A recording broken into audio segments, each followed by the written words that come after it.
Start streaming. No way it didn't change anything. It didn't. It's starting. No way. I am a little impressed by that. Oh, wait, we gotta turn ads off. Ads are stupid. I don't understand why people run ads on YouTube streams anyway. They act like they're making thousands of dollars doing it. You don't make that much money doing ads on a stream. Just straight up.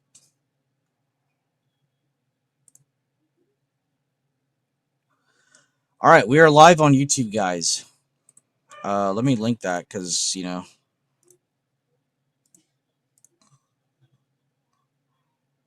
Mm, mm, mm.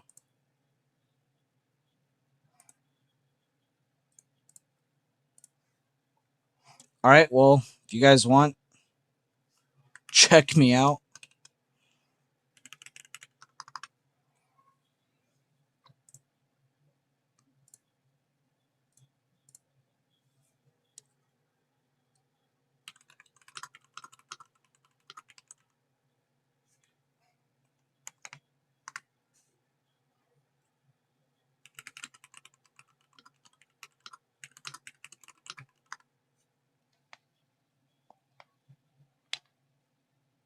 No way did President Trump just say a whole civilization will die tonight. No way did our president, the leader of the free world, just say that. President Trump warns a whole civilization will die tonight, but says Iran still has time to capitulate before 8 p.m. What the fuck did I just read? You know, I hate my enemies too, but I don't I don't think I've ever said anything like that before. What the fuck? Usually YouTube gives you problems, not Discord. All good, man. You were worth starting the YouTube stream for. Plus, it was probably worth testing to see if I needed to change the stream keys or not. Hackers didn't care about the stream key, apparently.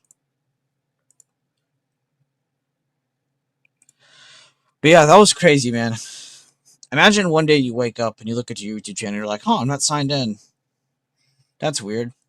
I don't remember signing out.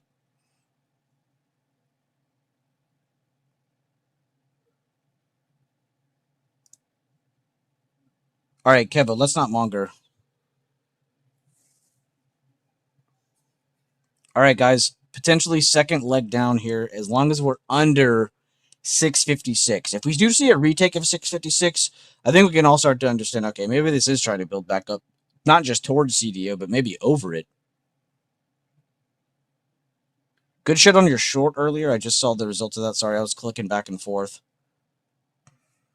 And you don't need to say this stuff, dude. You don't need to say you're getting in heavy or anything. I don't want to see people talking like this. I am happy to see you say lotto, so you're not just making people think it's that, but we don't need to be saying, yeah. I just don't want to make people get into things just because they saw someone type something, right? If they see your messages and they see you trading and they happen to see some other things too that kind of align with what you're doing, that is more powerful, right? If someone's like, guys, I'm in heavy on this shit, and somebody sees that, maybe they don't have enough emotional control as you, and they read that and they're like, oh, fuck, let me just follow him. I see him do good sometimes in the server. Let me just follow him. So that's why I say that. It's not to attack you, Kevo, personally. But I just think it's really important that we all talk to each other a certain way. If this breaks here, I'm selling, but yeah, I'll be honest. This is still very bearish, guys. Nothing changed. It did get a little worried there, but remember I told y'all there was going to be a few minutes of a green candle there just because of the same reaction from multiple sectors at once. It happened on banks. It happened on Actually, comms did really good right there at the end. They didn't look that good when I clicked off. Discretionary. I mean, literally every sector is doing the same thing. They all went down. They had a green candle. They're all going down a little bit more. So if 5 sectors are all going up, of course you're going to see a potentially, larger green candle on SPY. And look, it's already destroyed all of that effort. No new low, though. I don't want to sit here and act like, oh my God, we're going to the ground. We're going to 650 from here, guys. No. There's a chance, though, that we do see 652 today.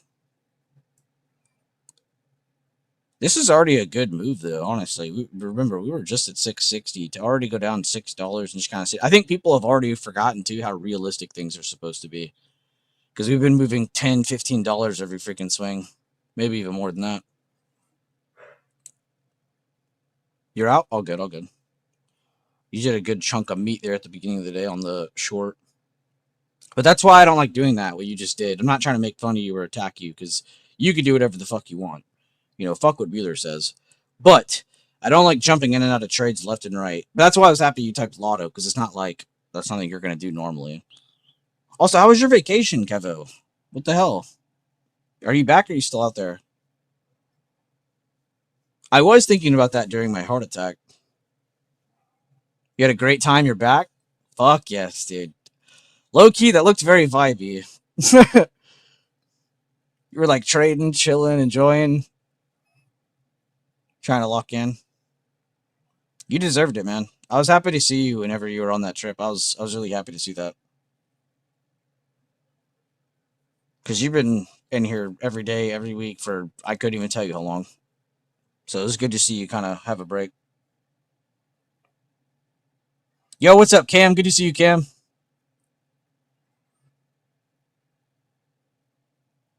Very cool.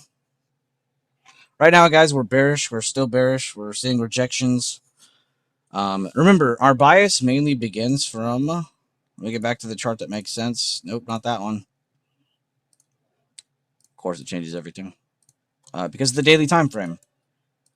We're into a resistance right on a week that there's news. That's not like, you know, random. That's planned. Getting a lower open under the 50% of previous day should already have you a little bit more bearish than bullish. What else needs to trigger for that to continue down? What else is there? Previous day low. That's it. There's nothing else there. We can make it to 651.60s.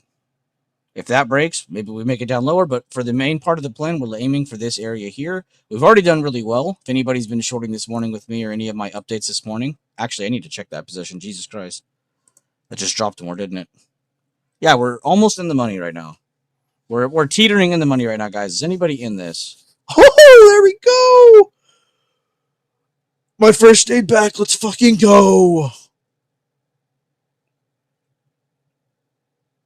Come on. Go down like $10 real quick for your boy. And that's why I stayed bearish. I got in bearish. I've stayed bearish. I didn't flip. I didn't change. It did kind of feel weird for a second because that candle was a little larger than I was expecting. But when you go look at the sectors, it makes more sense. Instead of just freaking out and starting to be like, oh, what do I do? What do I do? Go check your sectors. That should be your instant reaction, not freaking out. We are in the money by a mile, guys. 174. They are 230 right now.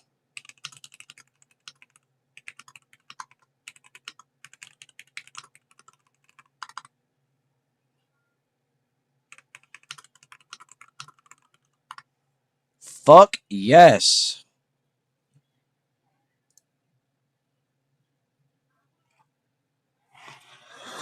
All right, check your sectors. Don't freak out. Check your sectors. Don't freak out. Check your sectors. Don't freak out. Oh my god. That one's saying dump, dump, dump. If this one gets new low that adds on to it. Come on, discretionary load. What are we doing? Come on. New low on discretionary. This is your Amazon, Tesla sector there. Sorry, I almost said something that was definitely not discretionary. Healthcare. Oh, I thought this one was healthcare. I looked at that wrong. These were banks that were holding up very well, which I'm kind of waiting to see when earnings on this starts because this will kick off earnings for tech and everything else as well. And remember, Trump may or may not be speaking tonight, guys, so we're not swinging shit. And guys, I am gonna take it there. Fuck it. I feel like I'm being greedy by just holding and hoping it goes more. Is anybody shorting? Is anybody taking profits right now? I want to see some people saying, yes, I killed it. Or at least you caught some of that from a learning point of view. You don't always need to catch every little thing we talk about in here with the trade. As long as you understand what the fuck is going on, we can explain it, we can recreate it. That's what is more important. Not, oh my god, I caught it with you guys. That's cool and all, but like there's a million more opportunities in front of us. Don't feel like you need to sit here and be like, oh my god, I need to be a part of every trade this community takes. No, you don't. No, the F you don't. That is one really, really big thing I'm huge on here is not having people talk a certain way. Because if you talk a certain way, you're going to force someone into a trade without even doing it. We don't need to be forcing each other into trades. We just need to be going over things that reinforce strong signals. Why were we bearish? Lower open under 50% of the previous day. Awesome. That's all I needed. What's our trigger? We need new lows under previous day low. We need tech sector to also dump a little bit more. We need sectors to show, yes, we are on the right side.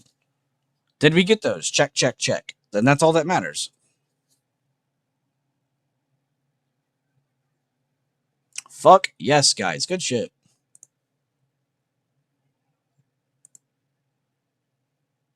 Dumped. What's up, Matty Ice? Good to see you as well. I love you. And no problem, Matty Clams. I got you, dog.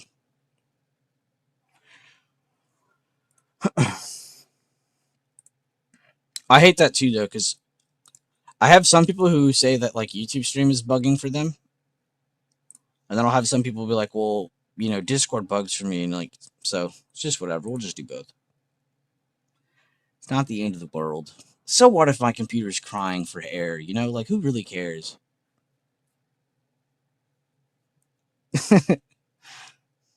Jet engine startup noise. You've been riding Tesla since 9:30 yesterday? Oh, today's Tuesday. Dude, I'm fucking tripping. I was like, how did he get in Sunday? I wasn't here yesterday. My account was hacked. I had to get it all back. My YouTube and stuff. I'm here again. That didn't make any sense at first though when I read that, because in my mind I'm in Monday. So I was like, how the fuck did he get in on Sunday? Very, very cool, bro. Let me go see what you did. I like to learn from others, even if I didn't catch the trade. Since yesterday, honestly, I don't blame you. Honestly, seeing this right here, you know, a really cool thing you can do here, and you can do this anytime. And I like this mainly on the daily or weekly time frames. Anytime you have a move that goes up and then a reversal back down, like this right here. So this is one move. This is one move. That's one move. That's still progressing. I can't even say that's a move, right? You can actually get a fib tool, Fibonacci retracement. So of this move up, this is like a bullish fib, right? Like of the move up, right? So you're looking for something to hold on to that, right? Well, on the other side of things, you have a bearish fib. So you go from the high to the low before it bounced. You're looking to see from right here, because you already know it's a lower high right here. It fell more. You're looking to see if it's making another lower high here over the course of multiple days, because you don't want to just take a one candle signal. That's literally gambling. Whatever reaction from this is important. So honestly, my first glance at this, whoops, when I saw this, was it kind of felt like there was a 50% area. Kind of felt like there was a 50% area like around here somewhere where that gap is. I wanted to see specifically where that is. But this is a super bearish candlestick pattern. That is a bearish kicker. It opened under the entirety of the previous day. That is very bearish. Good shit. And yeah, I'm glad I got it back to you. Thank you. I had a little bit of a heart attack this weekend.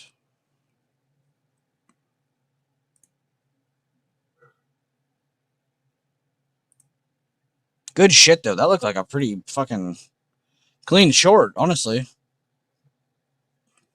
Can't really add on anything to that. All right, now can we make it down to 651.60s? Remember, guys, the entire plan was just to see if this level could break. We already knew we were more bearish because of the open. The fact that we're making it down to almost the first target of the day is nuts. And remember, we're already out. We're already chilling. If you guys are also in this, great. Feel free to share what you're doing.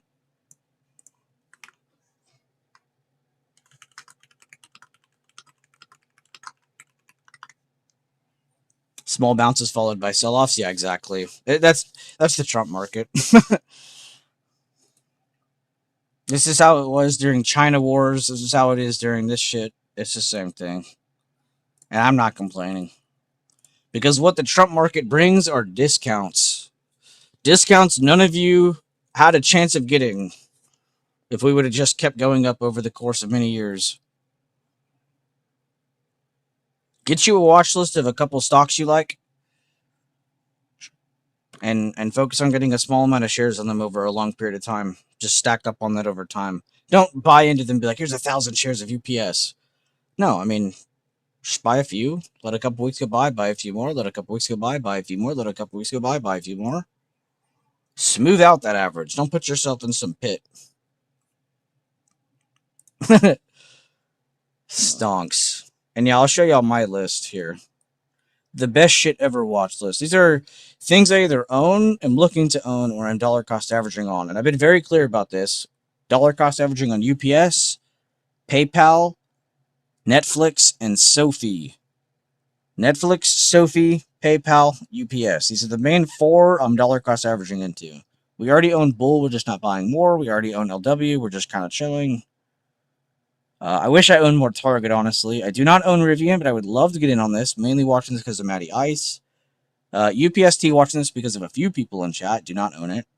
Oklo did not own it, mainly just there out of respect for Sandollar because it is such a beast of a stock. And then RZLV, I was honestly looking to research a little bit more first. This was the one we talked about last week. That is everything I'm doing right now.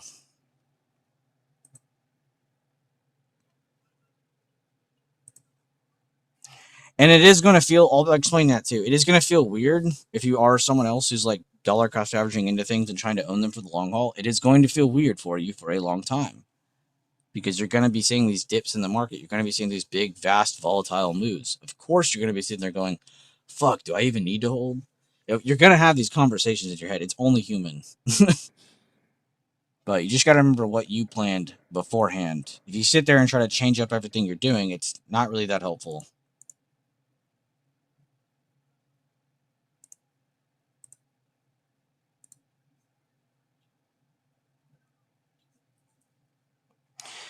All right, now let's see the calculator, because I didn't even do the math on my money today. 26 plus 30, 56, 5,600 over 174. 32%. Fuck yeah.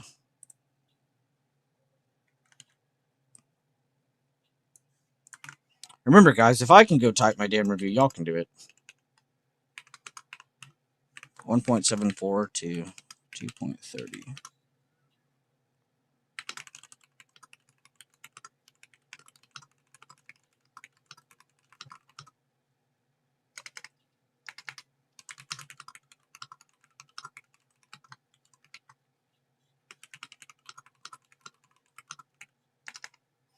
To give me that early bias. Previous day low was only other level around and acted as final trigger / level to keep us in case this wasn't just a straight drop. If I have time to do it, you guys have time to do it. There you go. I don't know why I added here when I typed that. Did not mean to do that. Also, good shit, Kevo. I'm glad you changed the puts too, because I'll be honest with you, the main reason I was getting on you for mongering is I hated that you went long. I genuinely don't know why you did that. I think you were trying to overtrade. I am very glad you switched back to shorts, because there was literally nothing saying that we were going back up. Literally nothing, not even for a second. I was very happy when I saw you switch back to shorts. That's why I didn't say anything, because I was like, it felt like you were trying to overtrade. I'm not joking though. You need to quit doing that. Not just you, but everybody. I need to quit seeing people try to switch back and forth. Guys, you're scalping moves that take time to set back up. If you catch yourself in a short and then 2 seconds later you're in a long, you've already fucked up. It doesn't matter even if the chart is right. You've already fucked up. I was very happy to see you switch back. And you're not wrong for trying for being in that mindset of like, oh, well, if all the sectors bounce, I should be in longs. You're not wrong at all for thinking that. But it was the timing in which you were trying to do it. You're good. You're good. You're doing fine. I just think it's really easy to switch sides. And this is why I said this in Trade Floor. Go back to Trade Floor, everybody. Scroll up a little bit. I have like a really big rant in here above all the funny messages. But I'm serious. That's why I typed all this because it's from the heart. Like all of us probably think this way. You know, all of us probably have that moment of doubt where you're like, well, I'm super bearish, but I'm seeing something that's kind of fucking with me. You know, that's going to happen.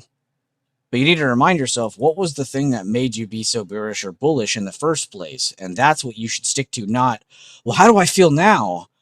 And what's Sniper Trader 2047 saying on Twitter? You know, like none of that should affect you, you know? But that's why I say that. I say it's so easy to get lost in the bias. Like it really is.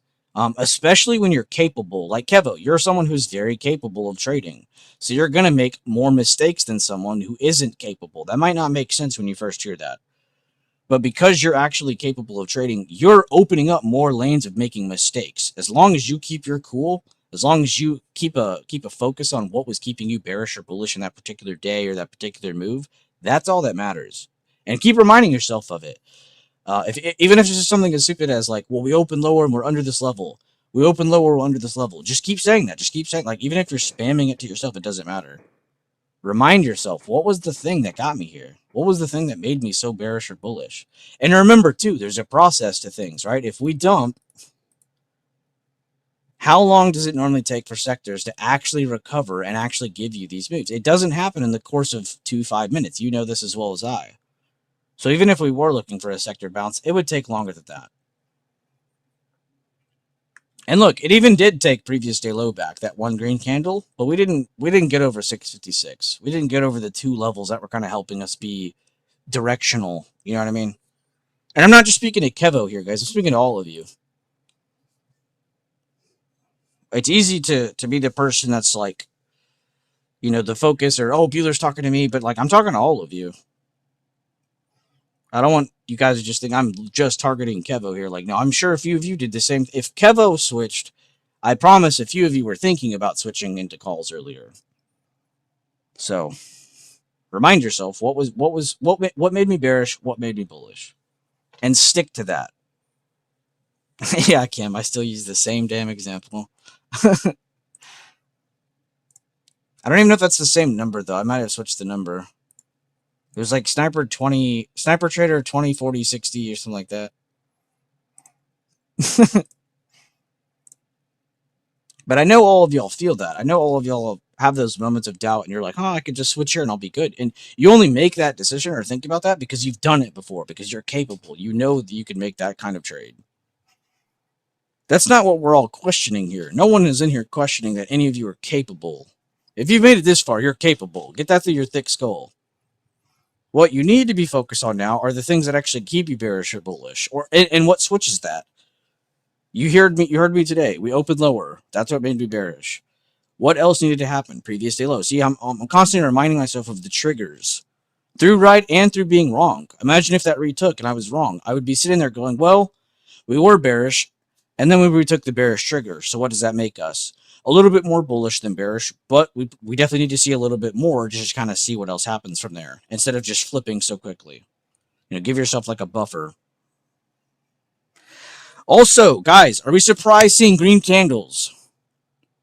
Now that we've made it pretty close to the target, we didn't perfectly hit it, but about 30 cents away.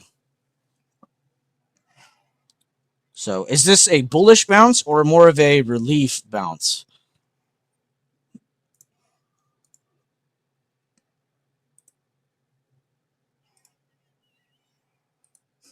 Slight hammer 5 minutes green, but then reject my firm. It was like, oh. Oh, you were thinking liquidity grab. That's not stupid. That makes sense. Considering we do see those so much in the beginning of the day.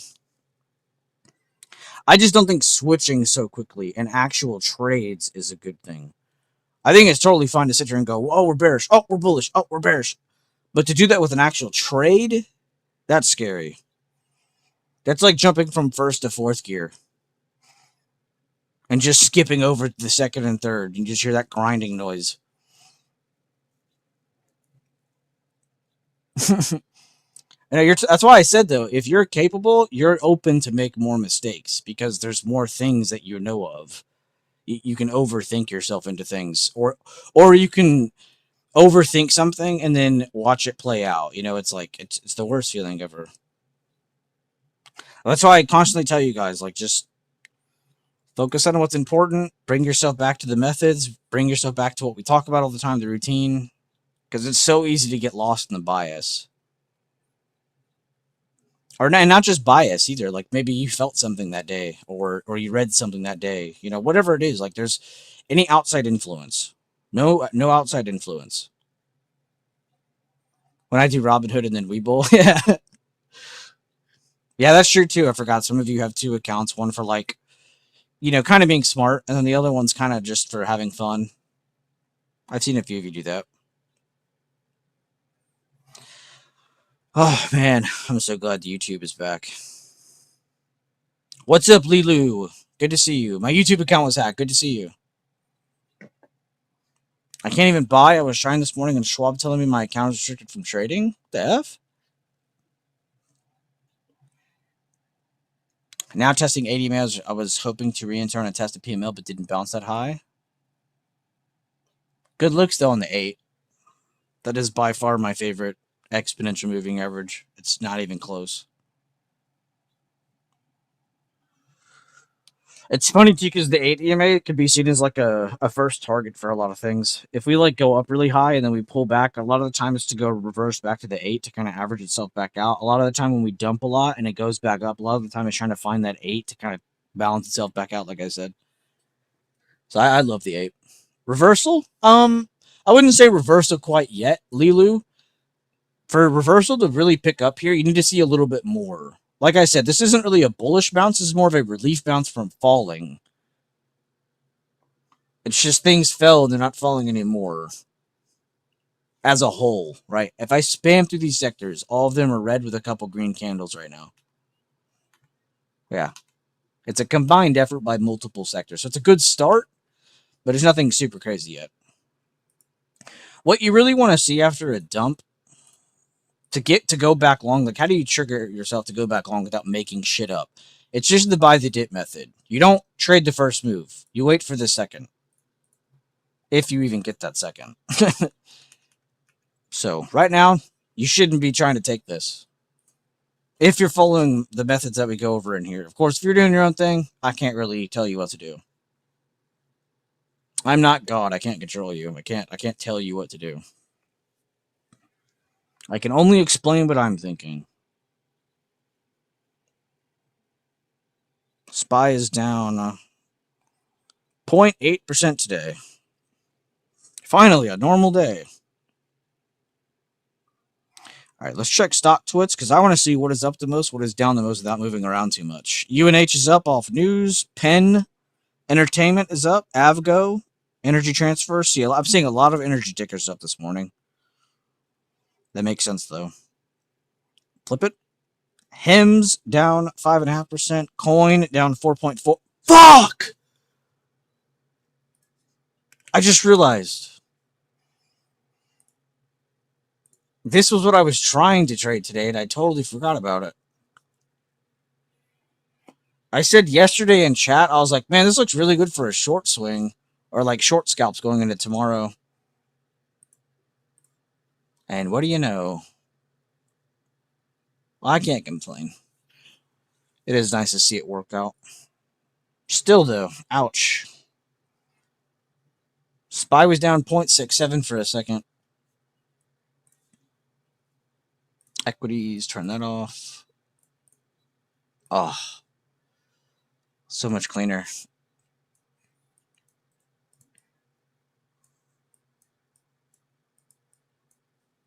I also made sure to go over this chart with you guys. Not this chart, sorry. I deleted everything. Oh, wait, it was that chart.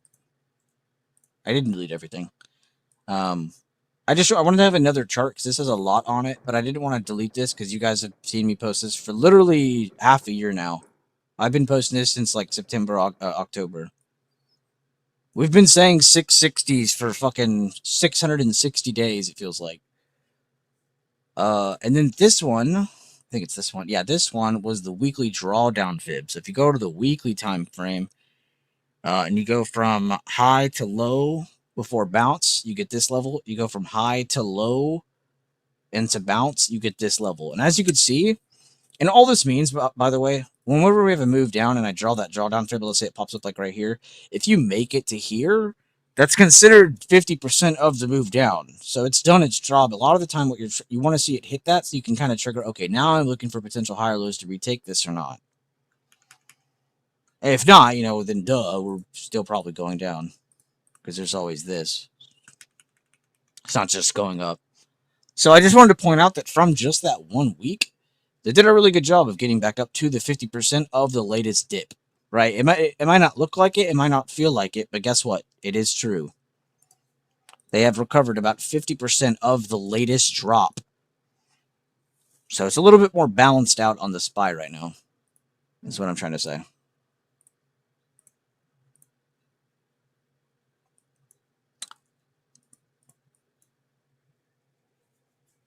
Good morning, good morning, good morning. If you guys are on YouTube, drop a like. If you guys are on Discord, just be yourself.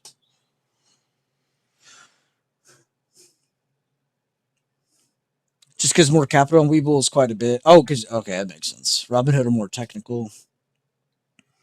Friend of mine who got his reset password for Facebook a few times. Each time he updated his password, he got hacked, and they claimed they got his naked picture, and they will publish it among his friends. Man, if somebody threatened me with naked pictures of myself, I tell them to go ahead and post that shit. Go ahead and post it. I dare you. Because who's gayer? The guy who's got the naked pictures of himself or the guy posting the pictures of the guy? Just saying. No offense to gay people, but like, you call a straight person gay for just like that, that's going to trigger them.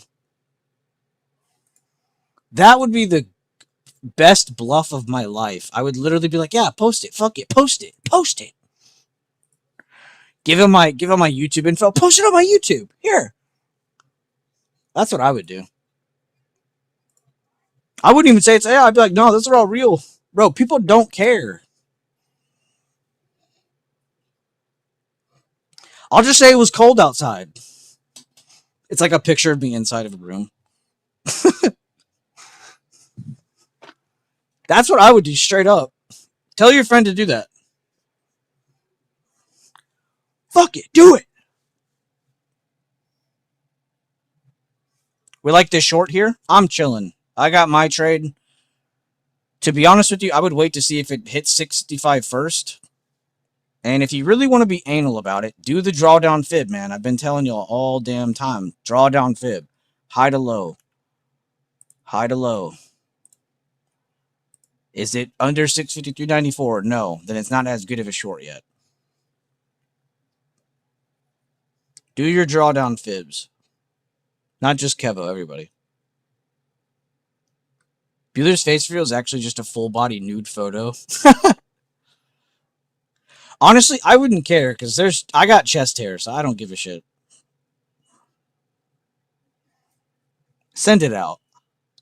Send my pictures. Threaten me. We'll have a great time. I've always found that funny. I think even as a kid, I would see stuff like that where it's like, oh, they're threatening me with pictures of myself naked. It's like, how did they get those, bro? Sounds like it's your fault. Someone gets a picture of me butt-ass naked, I'm going to know.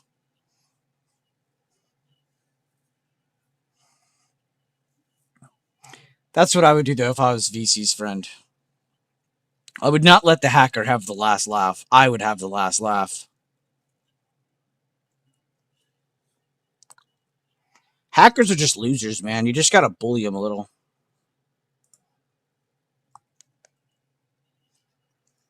Some punk bitches for real.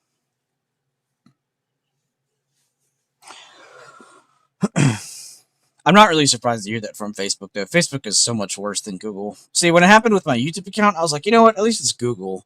If this was like Twitter or Facebook or Instagram, I would be fucked. I would have lost it. Because those suck.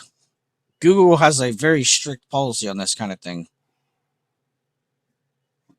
Like if your Steam got hacked, that hacker might have his house exploded because of how strict Steam is. They asked for 10K just saying this for awareness. tell them to go fuck themselves. Tell them to post every naked picture they have. They're bluffing. Send us 5 figures or we'll send nude pictures online. Brother, nudity exists.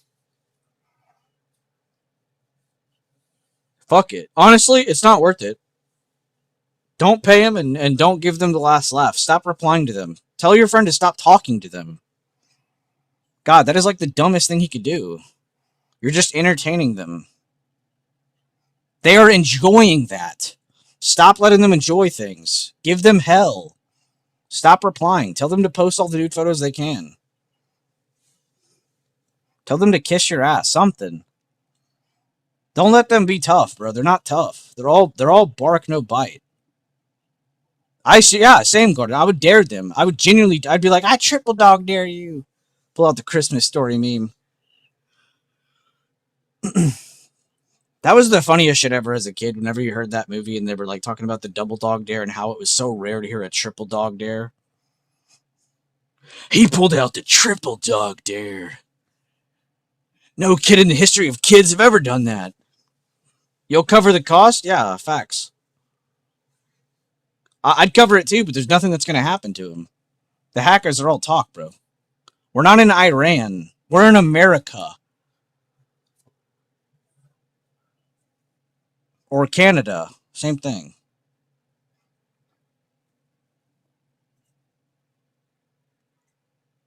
Do not get those hackers the last laugh, bro. Tell your friend to man up.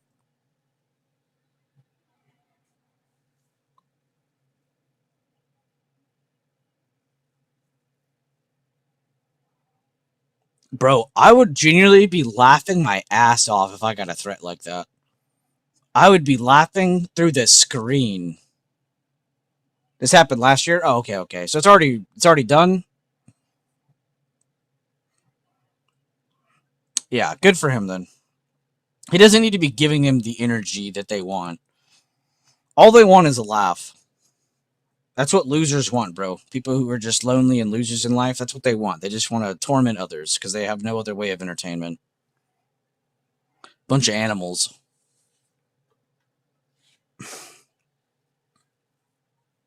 Being hacked on Facebook, though, that is a little tough because that's not like Google. You know, Google will send like an airstrike if your IP address isn't the same. Just found out Bueller's OnlyFans was also hacked? Fuck!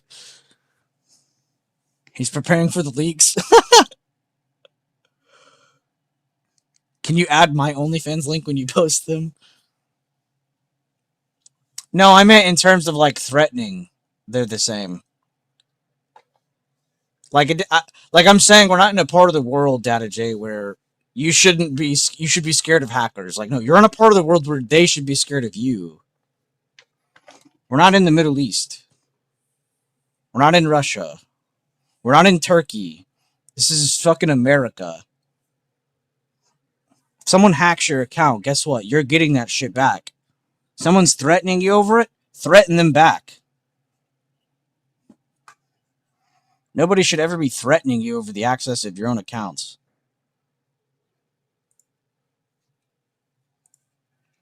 That's what I meant by they're the same thing. Because, no, you're right. They're definitely not the same thing.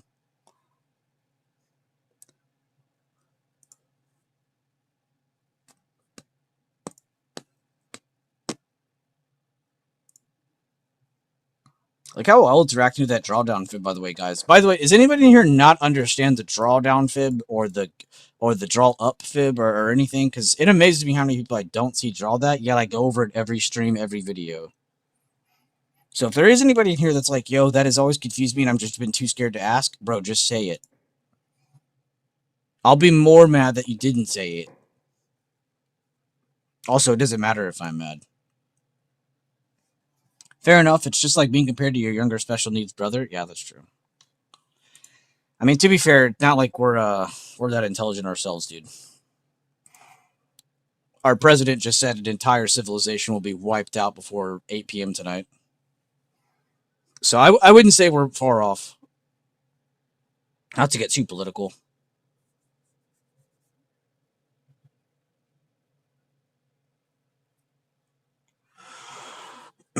I do get a little confused when to switch between drawdown and draw up fibs with different time frames. It's just trend. If we've made moves down, you need to be doing drawdown fibs. If they're retaking drawdown fibs, that's great. They're technically, if you want to be super anal about it, Garden, and Taylor, if you remember Taylor, she's probably been the one trader in our entire community's history that's actually done this correctly time and time again. Is actually at all times there's both. I just don't like to confuse you guys. So I just like to tell people in a downtrend, draw your drawdown fibs. In an uptrend, draw your up fibs or whatever the fuck we're calling those. Technically, though, you have both at all times, and you could draw little zones between them. But I just don't like to confuse people because it is a lot. No, it's not wrong to do both at all. No, no, no. You'll sometimes see me do it for fun to just throw them on there. I think I did it on the daily earlier in the stream to kind of just show it. But yeah, no. You're not wrong at all for doing that. I just don't like to do that because I feel like it's confusing.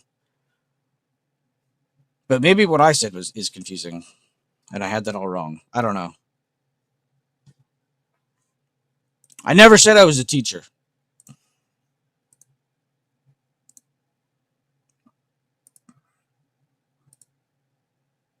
Though it would be nice to make things make sense. That seems more logical. Oh, okay, well.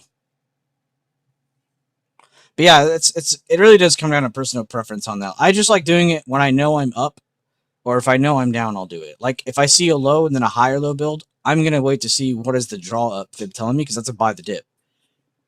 If I see a bearish fib like 653.94 retake like it is right now, that's still bullish because I see it retaking it. It's just not GG because we haven't gotten over previous day low. So of course it's struggling because it's between this drawdown fib and previous day low. So it's like, of course it's not fucking killing it. It's not got a lot of room to run. It's like if I put a plane indoors, like it's gonna crash. But yeah, no, it whatever you prefer, honestly. If you want to do both, awesome. If you want to just do one at a time, awesome. I didn't know what to do about that because it is a little confusing. But I find it to be the coolest like add-on to everything else. Like you already have all your levels and how we trade the entries and stuff like that. It's kind of cool to see that like you really can just abuse the most recent left of price action. You know, of this low to or from this high to this low, this is 50%. It's trying to hold the 50% of that. Because what are we trying to see a change in? A change in trend. We just have lower highs today. And we have one move up, sure. But as we all know, the first thing is something to never be trusted. It's the second thing that we want, the second higher low, the second leg up. So it takes a little bit of time to switch between short and long as well, which is kind of a learning curve for a lot of people, apparently, because they think they need to switch, you know, I'm in puts. 2 seconds later, I'm in calls. 2 seconds later, I'm in puts. If you see someone doing that, stop reading their messages. Focus on you, because you're going to switch a lot, and it's going to fuck you up. If you're switching a lot like that, you need to understand, hey, wait, I'm fucking up. Relax. Even if you were right and you were making money on every single trade, you need to understand that what you were doing is wrong. Fundamentally.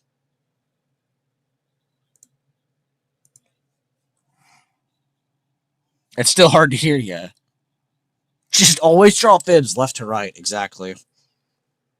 Some are focused on the up and down. Some are focused on the left to right. This has been a war since the dawn of time. Okay, I'm getting recommended the craziest songs. Is this because I didn't have a YouTube for like 3 days? This is insane. I just went from Tyler the Creator to Mac Miller to Joey Badass.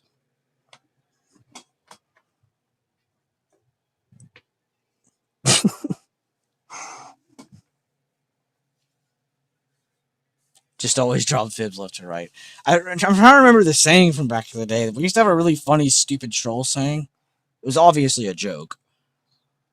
But we used to have something like that too. It'd be like, always draw this or always do that. I can't remember what it was though. Can't put my finger on it.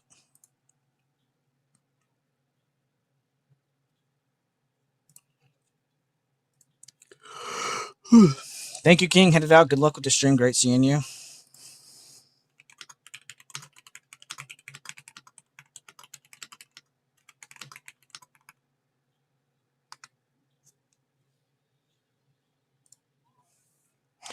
That was Cam, by the way, guys. Cam, and honestly, there's a few of you in here that I've seen for many years, but Cam has been here for.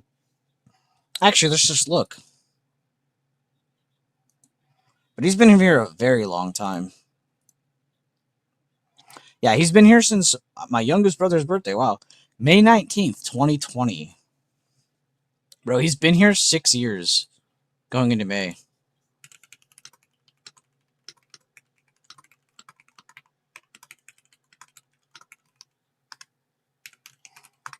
I was going to say, it's been like 3, 4, or 5 years at least. Can I check yours? Yeah. I got you, Doug. We'll see. Well, VC, I think you're one of those people that joined and then you left because your account or something. You had something wrong with your account and then you rejoined. But since you rejoined, you've been here since April 28th of 2023. So at the end of this month, you've been here 3 years since rejoining. But I think you were one of those people that had something wrong with your account and you had to rejoin. Or maybe I'm thinking of someone else, but I thought that was you. Chad Lamar, I feel like I've seen your name here forever. It's also just a good name. Yeah, August 12th, 2024. Betty's been here forever. Shout out Betty. 2023, Feb 19th. That's over 3 years. Yeah, I mean, you guys are all... most people in here have been here for a long time. And even if people in here that have been here for a long time are in other groups and stuff, it is really cool how many people that have been here so long don't come into this chat and just fuck shit up. I think it's really cool how many people just come back in here and just kind of be themselves. They don't feel the need to, fuck up everybody else's good time. Very cool. So I do appreciate you guys for that. Danny Ho, what is your profile pic? This is tripping me out. Damn, you've been here since December 5th, 2022. Shout out Danny.ho. I still can't figure out what your profile pic is.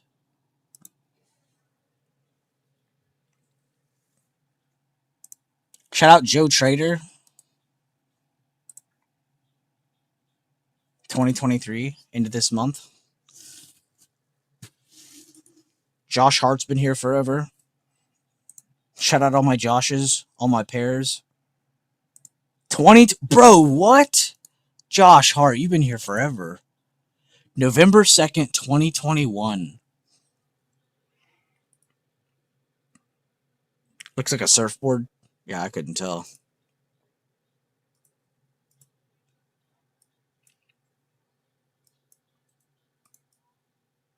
Like right now, guys, I'm chilling because this is either going to pump into this high, which isn't that far, so it's not that profitable, or break this, which is probably what you should more or less be looking at, considering what didn't change. What level did we still not take that we were kind of using as a trigger? Remind yourself of your trigger from the beginning of the day. Remind yourself over and over and over again. What did we not get back over? Previous day low. And we still have lower highs. So I'm not saying jump into shorts. I'm just saying not that crazy to jump into longs until we actually see something more, promising around this area. Even your sectors have all pulled back, so... Exactly, PDL. It is a surfboard, okay. I don't know why. It looked like an opal, and then I didn't know what the F the background was. Like, what is the background? Is that on, like, grass or on a towel or something? It flowed with the background really well, so it was kind of fucking up my eyes. Like, it looked like a big opal rock on the side of a mountain. And then I was like, how the hell did you find an opal rock so big? That's cool, though. I've never surfed. I've done the smaller board. I forget, like wakeboarding or something, where like the boat pulls you. I've done that before, but I've never done real surfing. Real surfing looks sick as fuck.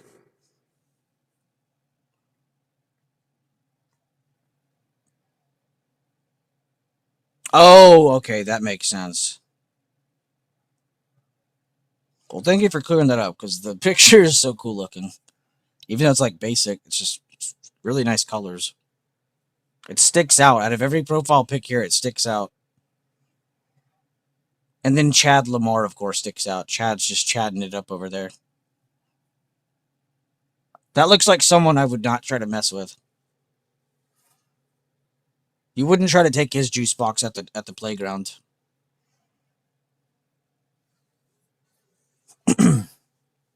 A bunch of just random shit I'm looking at in y'all's profiles, but I was just seeing what y'all up to. What are we talking about here on YouTube? Is Data J just still talking to himself?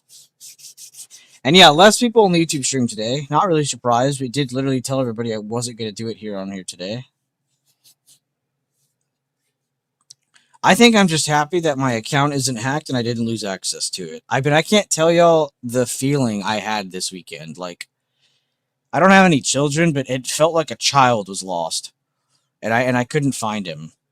That's what it felt like. It just felt like this never-ending, gut-wrenching feeling. That's what I feel like it would feel like to lose a kid. Like, it's just this never-ending hell.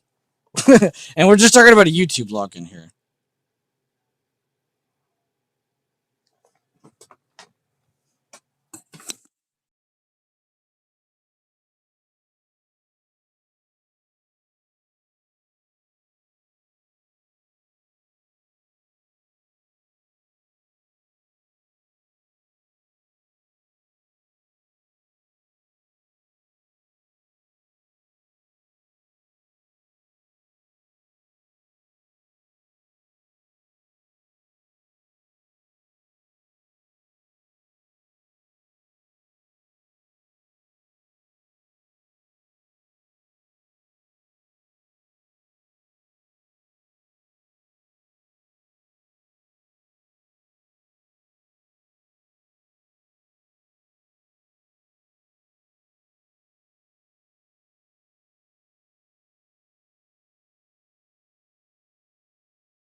I'm back. Yeah, I wish y'all knew what else I was dealing with now. Let's just say I don't have the greatest relationship with my father, and he is dumping shit onto my mom, and it is actually pissing me off. If it isn't one thing, it's another. And he's one of these God-fearing Christians that likes to throw the Bible in your face. This man used to beat me, abuse me when I was young, and I'm not just saying that to be like fucking, oh, feel bad for me. This man struck the fear of God in me. And now he's giving my mom this like gambling account that had $67,000 in it, and it's only down to 13K. So I just sent him this big paragraph text of me blowing up on him because I have been holding this shit in since I was a child. And the only reason I've never blown up on him is because my mom, was married to him at one point. I mean, I can't just wake up and stream to my community, dude. If it ain't one thing, it's another motherfucking another. It's just God, dog, bro. I just sent the most hated, heartfelt text I've ever sent to someone ever. And it hurts the most because it's someone I'm related to. Even when you feel like you hate them, you can't. It's like, it fucking hurts. But I have not let out anything over the past, I'm fucking, 30 now? I haven't let out anything in 12 years. 12 years since I was 18. I haven't let out a single thing. I haven't blown up on him, haven't attacked him, haven't nothing. No, he can go fuck himself.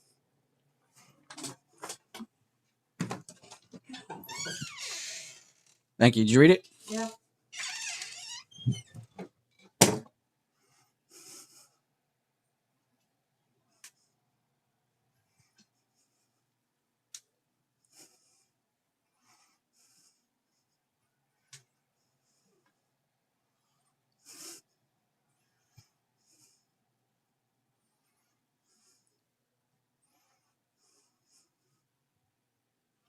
I told him too. I said, I want you to never contact me again. How do you block someone? Block caller. Block contact. Edit. How do you delete numbers? Remove birthday. I don't care about your birthday. Remove mobile. I don't care about your mobile. How do you remove a contact?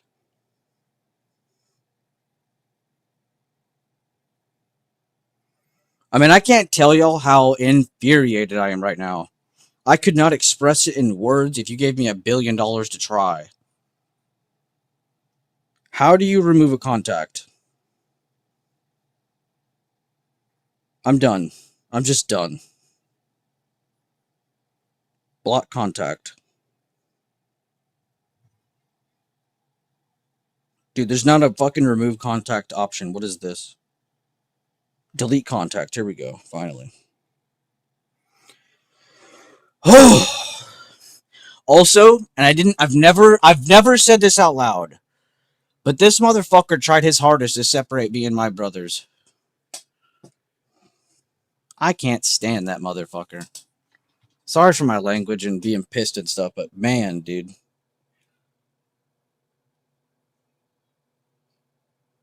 I always read posts too that's like, you should really feel bad for your dad and really care about him because in the future you're going to regret it. No, I'm not. I'm not regretting a single bit of this. And if I do, it's false. It's a false feeling. This man beat the shit out of me one time. I went to Louisiana with him. He beat the shit out of me till I was bleeding. And instead of just stopping there, I cussed at him as a kid, and his brother stepped in, and they both started punching on me while I'm in my seatbelt in the car, falling onto the ground with my seatbelt still intact. And I had to go on a 4-hour drive, 5-hour drive home with a bleeding lip the whole time, sitting next to this retard of a man.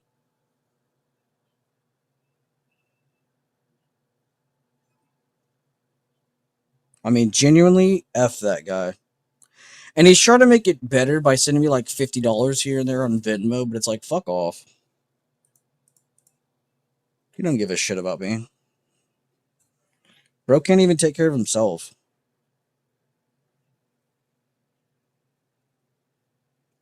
That shit sucks, dude. I hate doing this shit on stream too, but it's like, fuck it. If I don't get it out now, I'm gonna hold it in for another 18 years. All right. Well, the bearish fib's still intact. We're still under the key level.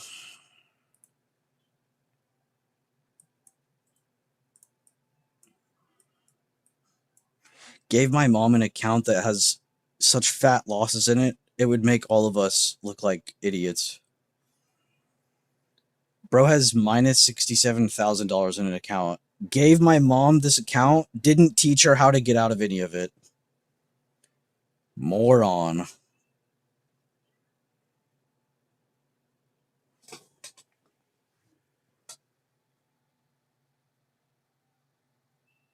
Does anybody use Schwab to close out positions? Does anybody know how to close out positions on Schwab?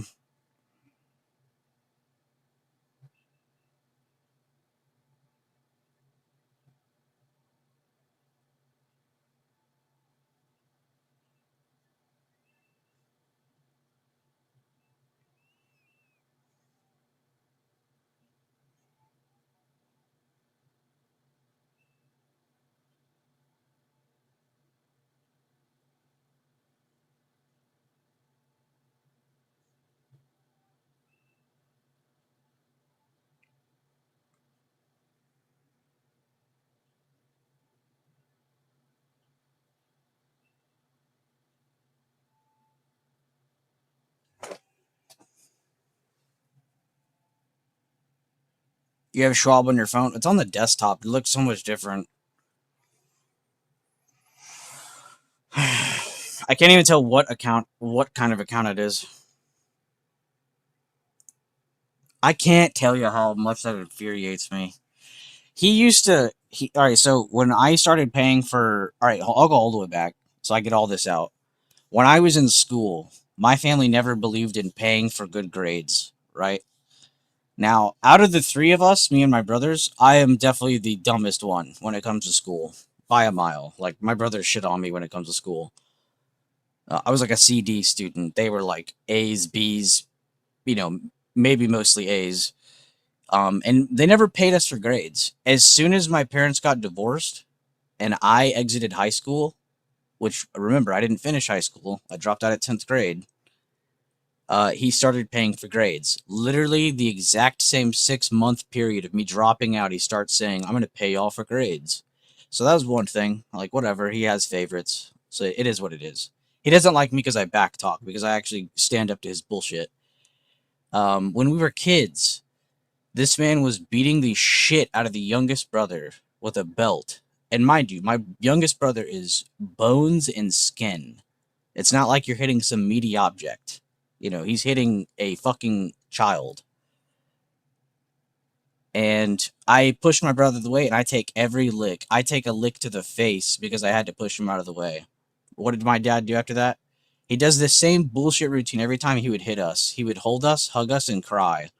What a fucking loser. Cars. When we started getting cars, we started driving, right? I had to pay for my insurance, I had to pay for everything. As soon as my brothers got cars, he hooked them up and started paying for their insurance.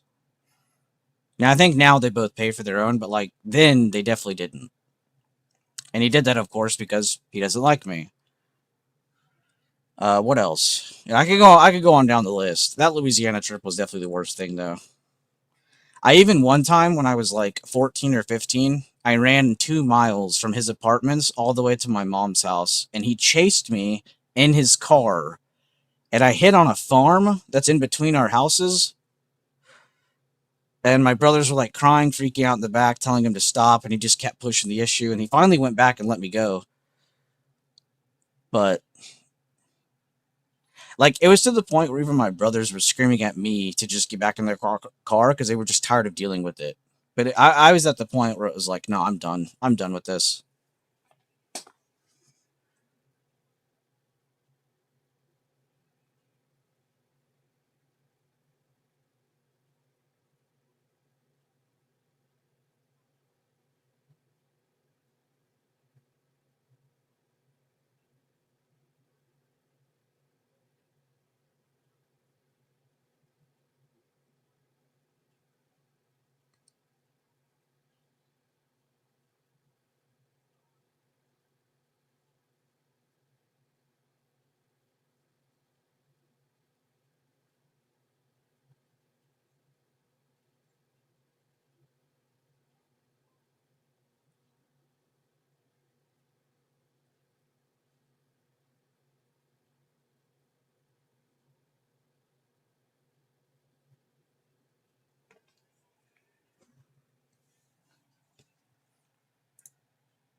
And yeah, I'm sorry. I didn't mean to like blow up on stream, but if I don't get that out, I'm just gonna be in a bad mood all week. And I'm not even trying to sit here and be like, my life is so much worse than everybody in here listening to me. I don't believe that. I do not believe that. I still had a great life. I have a great mom. I have a great grandma. My brothers aren't the worst. But it's just like, God damn, bro. I've been dealing with this since I was young. I've never liked my dad. He's always hit on me. I've tried my hardest to love him. I have. You sit there and tell me I haven't tried, you're a piece of shit, because I have tried my absolute hardest. He moved away, and that made so much, it made it so much better, honestly. Him moving away was the greatest thing that ever happened to this family. But yeah, so I'm done with that. Let's move on. You forgot about disco chat. My bad, guys on YouTube. And yeah, Lilu Simpson, I'm actually really happy to see someone type that out. He said, remember, our parents also had parents. If you've seen my grandparents on that side of the family, you would instantly realize where his like built up hate has come from. His family is to blame. He is also to blame. But like, I don't know. I just truly believe if I had a kid, I would not treat it the way he treated me. You should see how I treat my dogs. I mean, I treat my dogs better than humans treat other humans. Exactly. All you can do is stop the cycle. Well, but he didn't have any hopes of ending that cycle. And what is the most annoying to me is he's one of these like Christians who likes to walk around acting like, he's better than everybody else because he believes in God. Like, bro, Christians don't act that way. People who actually believe in God don't act that way. If you truly believe there's a God out there, you will not be treating your children like that. You would act as if God was over your shoulder then and there. So, he's a liar. I hate it. And it's even more annoying because the son he's the most closest to is my youngest brother, the one he hit on that I had to protect. And guess what he does for a living now? He's a missionary. So now you see my disconnect with half my family. It's crazy. Forgive and move. I'm not even forgiving. I'm just moving on. I've lost the energy to forgive. There is no forgiving. There's just moving on. I am sorry to hear about that, your mother, though. I have like the opposite going on. My mom's side is the cool side. My mom's cool. My grandma's cool. My grandpa, when he was alive, was really cool. My uncles both committed suicide. They were both some of the coolest people you've ever met in your life. Both of them were served in the military. Some of the coolest people I've ever had. And I didn't have one of the greatest exits with one of my uncles after he killed himself. My last conversation with one of my uncles was horrible. That I do wish I would have done something different.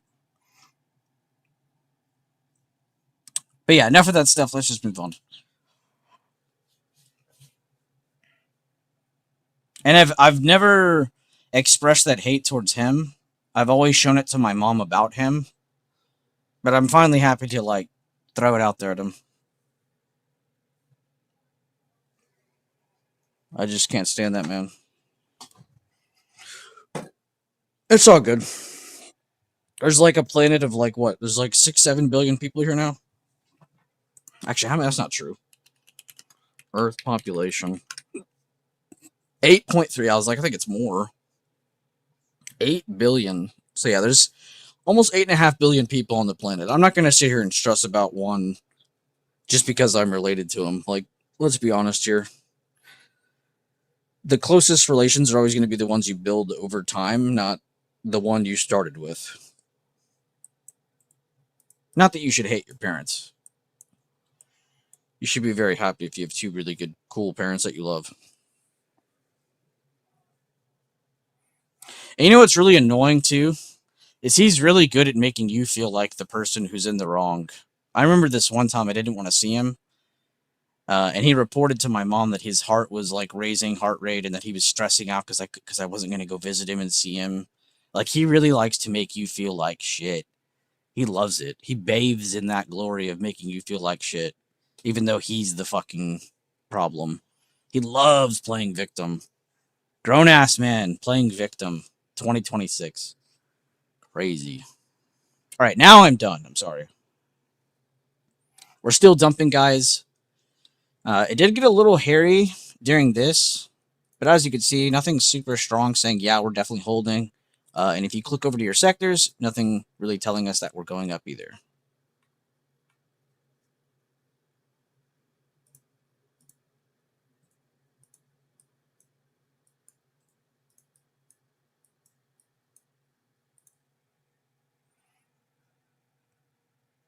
Narcissism, yeah. Say whatever you want whenever you want. You got your own platform. No, I know. It's not good to sit here and just bitch, though. That one guy that rage baited me saying I'm negative all the time, he wasn't wrong. I am kind of a negative Nancy. But I think context matters, you know? It's not like I'm sitting up here and complaining at you guys ever. I'm not really complaining about certain things. It's really just about shit that I'm dealing with. And I don't have a good, clean mouth. You know, I got a dirty mouth, but I think people need to remember my background. And you know, I do have anger issues. I'm not gonna sit here and act like some self-unaware idiot. You know, I do have anger issues. I think everybody in my community has realized that at this point. Just something I have to deal with and get better on. But I think getting all the shit off my chest is a great, amazing first step in the right direction. Because I bet none of you knew about any of that about me. I've never once expressed my hate for my own father in this fucking stream. And honestly, if he's in here right now, I hope he hears this. I doubt he is, because why would he support me? He just dumps off gambling accounts he's lost 60K in onto my mom and doesn't tell her how to exit anything or how to use it. It's actually crazy. Y'all want to know what stock my retard dad bought a bunch of and lost money on? And it's funny because some of you might actually recognize this name. PHIL. This is what this man got. Wow! Genius.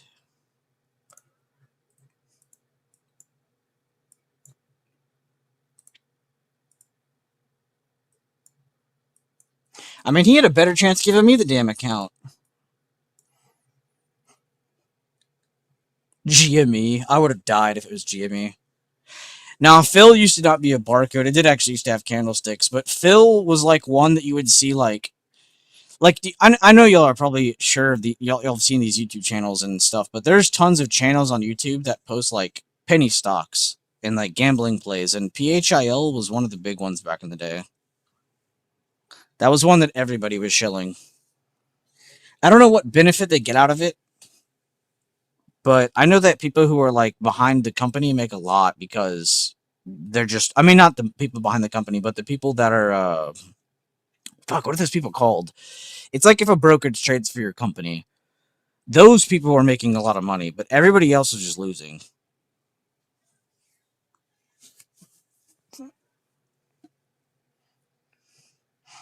Well, that didn't age well, yeah. Some IDEX type shit. It's like, what was the genomic stock? Like, Bingo. Everybody was promoting Bingo and genomics whenever I started trading. And all of those stocks are down like 100% or more. Like, you're in the very deep red negative on those.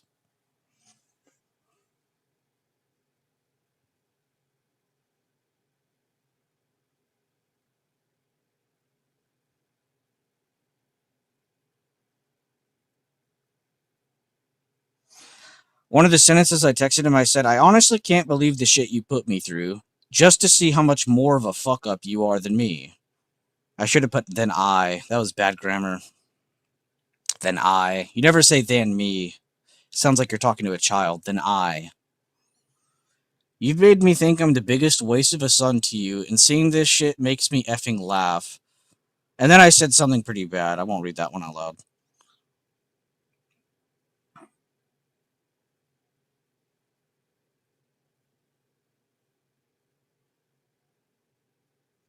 The last thing I said is, "You chased me and scared me beyond belief when I was young, and I want you to never contact me again." God, that felt so good to type. And I made my mom read all of this out. Because I've put my mom through some shit just because I hate my dad so much.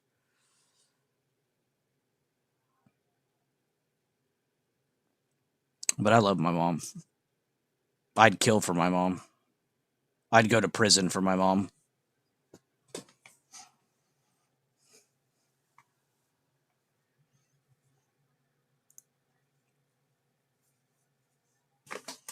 Yeah, it's not good to be negative like I am, though. We're good. We're moving on. Your sister's in the Navy right now, finishing boot camp, going to her graduation. Oh, damn. That's pretty big news, actually. The Navy's a big deal. That's where the smart. Or no, wait, is that the Air Force I'm thinking of? Nah, Navy's pretty smart. I only think about it that way because I remember I'd see a huddle of these four guys arguing. One was in the Navy, one was in the Army, one was in the Marines, one was from like the Air Force. And guys, I have never seen such a strong roasting session in my entire life. Like, thank God they're all on the same side. I truly believe the U.S. military has got to be the most impressive thing on this planet. Hate it or love it, it is still kind of insane. And then you meet some of the people that make it up, and you're like, holy shit. Like, no wonder people are scared of our military. You should see some of the people that are in it. Closest friends roast the hardest, as it should be. 100%. I 100% agree. Because I promise you, any of those guys would have taken a bullet for each other that I saw. But it was funny watching them like make fun of each other. They made fun of the Air Force guy because he likes to dress up well. And then actually, I don't remember them making fun of the Marine. They made fun of the Army guy a lot. But I think it's because he was like in the lowest branch out of all of them. No hate to the Army, of course. Just out of that group of four people. I didn't understand it all, but it was pretty funny. My youngest is in the Air Force. Okay, so he's a genius then. It's interesting to see the changes it has made in him. I bet he's really, really fucking smart. Because I was told by someone that you have to be very, very smart to be in the Air Force. They don't just let in dummies. Well, good for him. He's probably got some really nice, what do they call them? Dress blues or dress whites or whatever? Yeah, the Air Force dresses up. They look good. Blues, yes? Okay, yeah, that's cool. Yeah, that's probably what they were roasting the Air Force guy when I was watching. I think they were just like, you're more worried about how you dress than you fly, or whatever they said. I don't remember.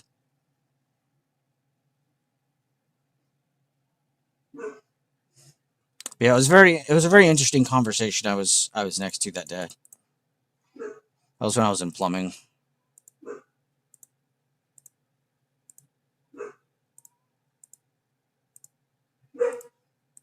Let me see what Data J sent me.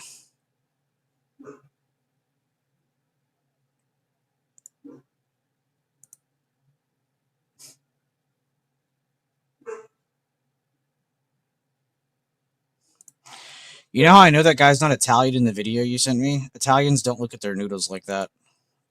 Italians will spin them and see if they can break them to twist them, and then they'll put them in the water. Because that shows the noodles are good. This guy is definitely not Italian.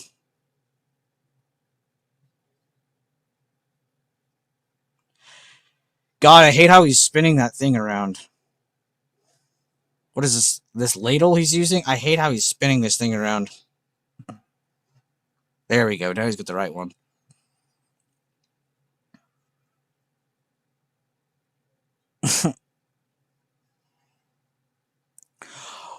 What the fuck is this audio? What the fuck is that audio?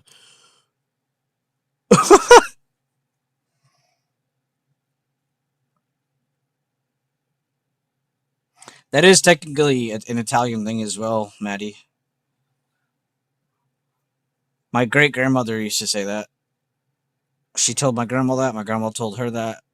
My mom tells me that. But yeah, technically, You could throw a noodle at a wall, and if it doesn't stick, they're not done. You should not do that though. Just test it with your finger and do a taste test. Your grandma taught you that? Yeah. Grandmas know the good tricks. They know the shortcuts.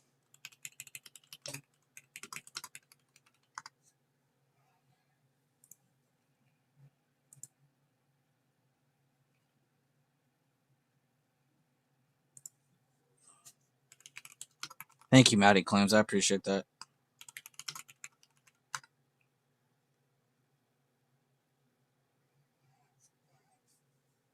And yeah, I know you guys have probably all had some similar situations with your parents or maybe like a friend or just one bad experience with some random person. Like it doesn't matter. Like all of it sucks. I'm definitely not alone. I got you guys.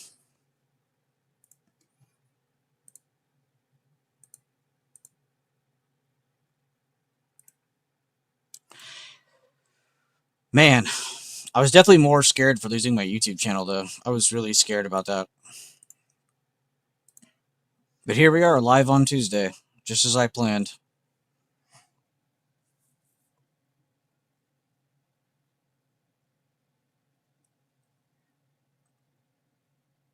Drunk ramen? You mean like you're drunk while making ramen, or like you add alcohol to the ramen? Because like if so, bro, like let us in on the details. Making drunk ramen is that the strat?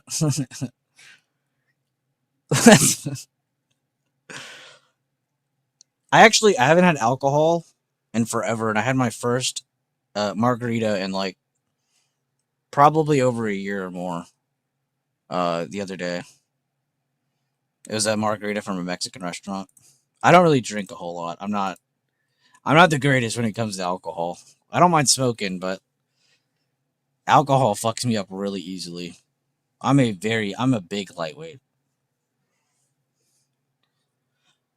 I don't really care about taste though, is one thing. Like you give me straight whiskey, I could drink it. You give me fucking some fruity flavor margarita, I'll drink it too, like it doesn't matter to me. Stepfather did a lot of the same things to us. Oh my god, bro. I've always thought about the stepfather situation. I don't have a stepdad, but man, that would probably piss me off 10 times, even 10 times more, because I've seen clips of like stepdads going off on sons while their mother's recording it all, like just showing the stepdad's obviously in the wrong. And it's insane to me how people think like that. It's funny, dude. The most caring person in my entire family's history technically wasn't family until he got married to my grandma. My grandma was single with all her kids, my mom and uncles, and she didn't have anybody till my grandpa came in. He just was some cowboy, came up off the industrial plant in LaPorte. He wasn't family at all until he married my grandma. And he's the person that everybody in my family would be like, yeah, George was probably the coolest. Like everybody would tell you that. And he wasn't even like related at the beginning. When you grow up, you can begin to handle it yourself. That's like, I think I just had it pent up too long. Like me saying this to all of you, it's probably the first time I've ever said anything out loud, even to myself. Like I think everything I've ever said has been in my head. Teaches the hard way how not to parent. It really does. Like I think it's ruined me having kids because I don't even want kids. Not that I think I would treat them wrong. It's just that's a lot. That's a lot of work. That's why I have a lot of respect for people who do have kids because I don't think people realize how much people are doing when they have kids. You're literally raising this creature to life, taking care of it, loving it. Like it's a lot of energy, and you have to do all of that while still doing your thing, still going to work, still loving your wife, still taking care of your dog, still taking care of your house. Like it's a lot. I have the most respect for people who have kids. There's nothing harder, but nothing more rewarding. And yeah, that's probably the payoff too. Is the rewarding fact of like, yeah, but imagine seeing that little shit smile at the end of the day when you give it an ice cream. That is probably got to be the coolest feeling. But yeah, I think that's ruined kids for me. Not to downplay anybody who does have kids. Like I said, I just said that is probably the most difficult thing you can do on this planet is have kids. I raised a dog one time, and I was bitching about that. And I had help. You know, imagine doing that, but with a kid and no help. I mean, that's got to be one of the hardest challenges ever. Now, I'm not saying go out there and go have 10 kids, you know, make it as hard as you possibly can, but don't set your difficulty of your game to insano mode. Yeah.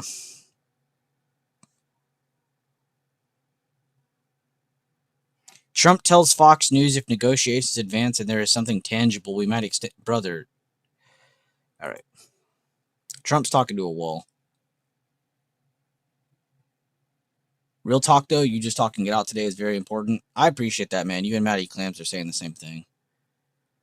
It is just good that I got it out. I do feel a lot better. Even better than being bearish under 665. Yeah. 655 50s. I was also impressed because last week, the only levels I gave y'all, or at the end of the week last week, I should say. Let me not downplay myself too hard. Were 331, 50%, and then the Thursday, which I kept saying Friday, but Letterbuck corrected me. It was this day's 50%. But y'all knew what I meant. Because I knew that if this day ever pulled back, it needed to test this. I knew that if this day ever had a bad day or anything went down, and look where it opened.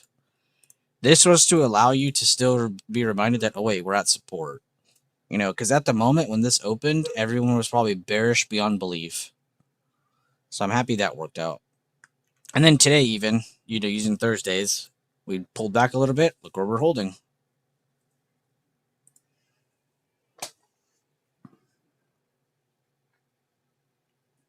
I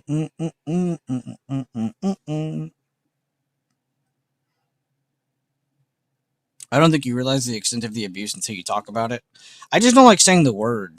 Like, I think when I say I've been abused, it makes it sound like I've been like stabbed and shot and like beaten up my entire life. But in reality, it was just one person doing it mentally and physically for many years. And it's just scary to talk about because it's the person who, it's one of the two people who brought you into the world. So it's a little hard to sit here and be like, well, I hate him, because it's like, it's hard to say that because it's just a weird thing to say. Like, you're not supposed to say that. You should love your parents. It's just weird. It's like a weird, thick trust that's been heavily broken. And if anyone in here has experienced any of this shit I've talked about today, I really am sorry for you too. And if you want to talk it out, feel free to. I mean, you just heard me bitch about for 30 minutes. Yeah, y'all share what y'all want. I also just have always been in the mindset of I don't like to be like the victim. So I don't like to act like this. I don't like to talk like this. Because I think it's just a scapegoat for making people feel bad for you. So that's why I also just keep things pent up, because I truly do believe like it is so easy to make people feel bad for you these days. And I only know that because I'm that way. I constantly feel bad for people and then I get tricked. And it's like, why did I feel bad for them? It's because I'm human. I care too much. I give too much of a shit. I love too much. I hate hard, but I love even harder.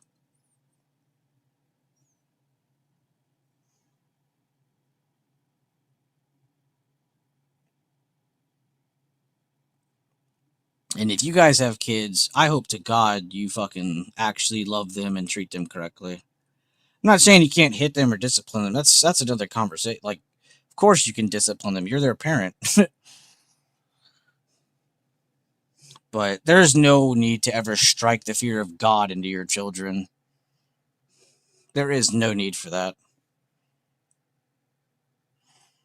When you strike fear into your child, that's when you've truly fucked up.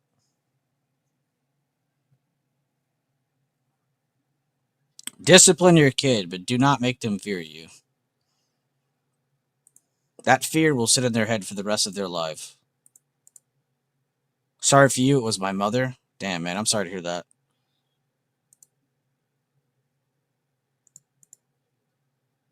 I got lucky then. My mom's pretty cool. Even my mom's mom was really rough on her, but even they have like the closest relationship now, so it doesn't always go down the wrong path every time. Sometimes people do, you know, get back along, I guess. It just takes a long time.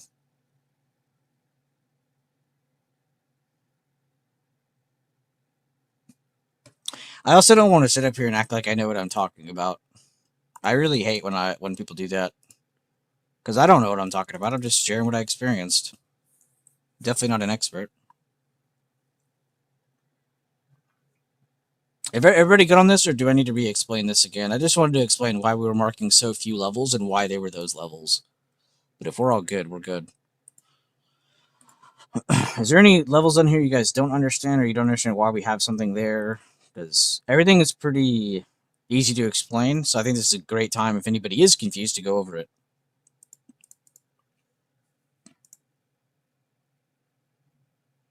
My bad, YouTube chat. I'm kind of not reading y'all today.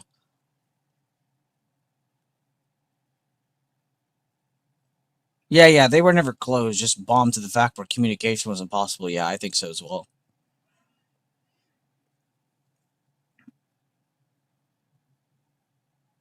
Then have a friendly ball at the local bar. Definitely don't trade today. I already traded. I'm already done. I traded before I even figured all that out. I'm chilling.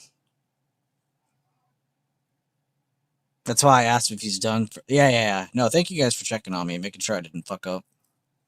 I appreciate that. I am also human. I can make many mistakes. Just watch me. I'll run through like 5 right now. Don't be a victim, be a survivor. Yeah. What is a golden pocket? So I personally haven't been using this that much, Lilu. But let me just show you what it is first. Okay, edit. Now, a lot of people believe the golden pocket is just one level, but in fact it is 2 levels. It's the 0.618 and the 0.65 coefficients. So that's why it's called the golden pocket, because it's a pocket of levels. But, oh wait, let me set this as default so I can share it with you on a different chart. So let's say there's a move from like, I don't want to draw it on here because we already have that drawn out, but let's say there's a move that's like from here to here, right? And it goes up, and then it's looking like it's trying to come back down. So you're trying to capture from here to here, how much of this move up did it reject of this first move, right? So let's take this. Let's go from the high to the low. So you see me use this orange one, the 50%. This is what I use a lot. This is what I rely on. Yeah, I've said it in a bunch of videos. The golden pocket is just a further extent of that. This is like the last leg of defense, last line of defense, right? If they don't close against this and they don't go any higher, there's a big chance they're rejecting your golden pocket. It's just a further percentage or coefficient away than the 50%. The 50 is literally just a halfway point between 2 points, me cutting something in half. This one is like cutting it in like one and like 2/3, like 2/3, and then 1/3 is on the other side. But the golden pocket is just like a further bounce or retracement level. So a lot of people will sometimes use the golden pocket or the 50% or both. It's really personal preference. My personal preference has been the 50% because I just personally believe it gets tested more often than the golden pocket. You're not always going to get an extra leg up that goes up to the GP. Shit, sometimes we don't even make it to the 50%. What am I talking about? We don't even make it to the 50% sometimes. So I really like the 50 because I just personally believe it's more consistent. But the golden pocket is also pretty consistent, so I can't really bitch at people for using it. And I used to use it, so I can't really hate. But it's just a further retest point. It's a further calculated retest point, is I guess another way of explaining it. But it's between the 0.618 and the 0.65 coefficient. A lot of people nowadays will have just the 0.65 marked, but it's not just the 0.65. It's actually a combination of 2 levels. And this all just connects back to just really long math conversations.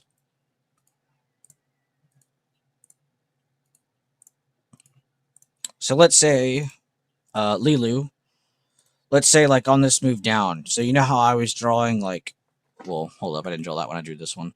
You know how I was drawing from here to here, and I'm using this as my 50%?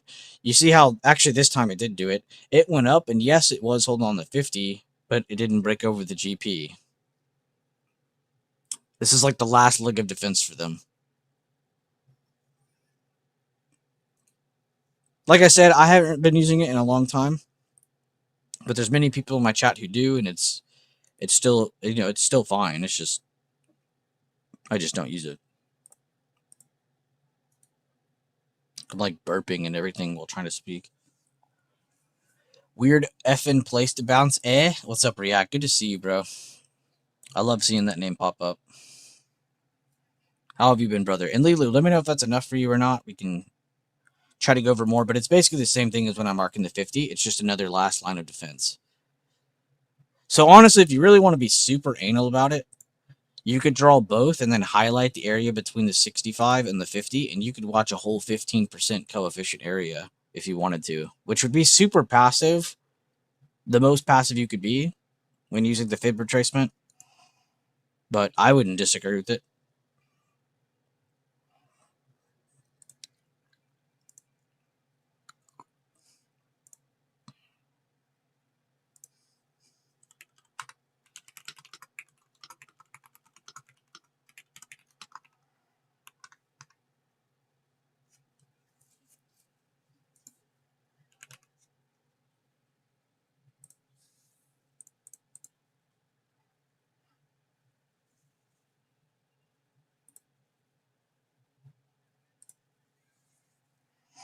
And yeah, just for anybody tuning in late, we did have one call out at the very beginning of the day. So if you want to go review my bias, not just the call out, the bias of the stream at the beginning, please go check it out. Currently, we've been kind of waiting to see when the buyers can at least show that, hey, we're trying to at least show some support somewhere, because we've already made it down to the main target of the day, 651.60s, not just once, but twice.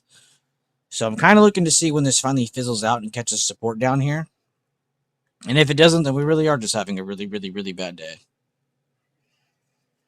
Thank you for the explanation. Thank you. But I'm going to videos on your channel. No, it is, Lilu. That's why I said, like, there's a lot of, like, my system and strategy is super simple. It's super basic. But in the beginning, it does not seem that way because you're going through all these different pieces of it. I would definitely say you need to get good at marking the previous day control point, gap 50%, and CDO, your main key levels. And then I would go and tie in all of that with BB theory and the PEMDAS videos. Let me just show you where those are. Therefore, you get a good gist of the system without having to dig into like 50 different concepts. Yeah, order of operations. I can't even remember my own damn videos. Order of operations and trading, order of operations and trading part 2. Check these two out. One of them's 7 minutes, the other one's 25. I think this is like an intro into the idea, and this is like me full sending it. Marking your key levels, and then I would say these two videos. If you can do that, you should have everything else. You know, everything else is just piecing it together, like extra levels, or what else can you do here, what else can you do there, you know. And you'll see later on, like, it is super easy and basic. It's just like, it's not in the beginning, because you feel like you're having to piece together like a bunch of things, because this is a unique way of thinking. I really like this because you can apply this context strategy, you know, applying like, well, I knew it did this and this, so it must do that. You know, that kind of thing. You can apply this to anything. If you guys use a million indicators, you could use what we're using. It doesn't ruin anything. It doesn't add on anything. It doesn't take away from anything. If anything, it gives you more context on, you know, where are the higher probability parts of the chart. And I just threw my phone across the room in accident. Have you guys ever done that? You drop your phone on your bed or like something on the bed, and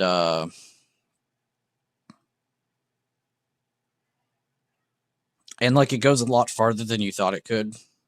I remember this one time I dropped a TV remote when I was younger, and this remote bounced off the floor and then went under the bed, but to the other side. So I remember that whole day I spent just like looking around my room for this remote, and I couldn't find it for the love of God, bro. Could not find it. And I think like 3 days later, I found it on the other side of the bed, and I just sat there staring at it like, how did you get this far? Like, it was like multiple feet away from where it bounced, under a bed. That shit was like witchcraft. JD is speaking, but he has Trump on the phone talking into the mic. That is crazy. Yeah, I'll be honest, guys. I've watched 0 minutes of any of this political shit happening with Iran. I'm just waiting for them to say, yeah, it's over. And until then, everything is a pump event for it to go back down further.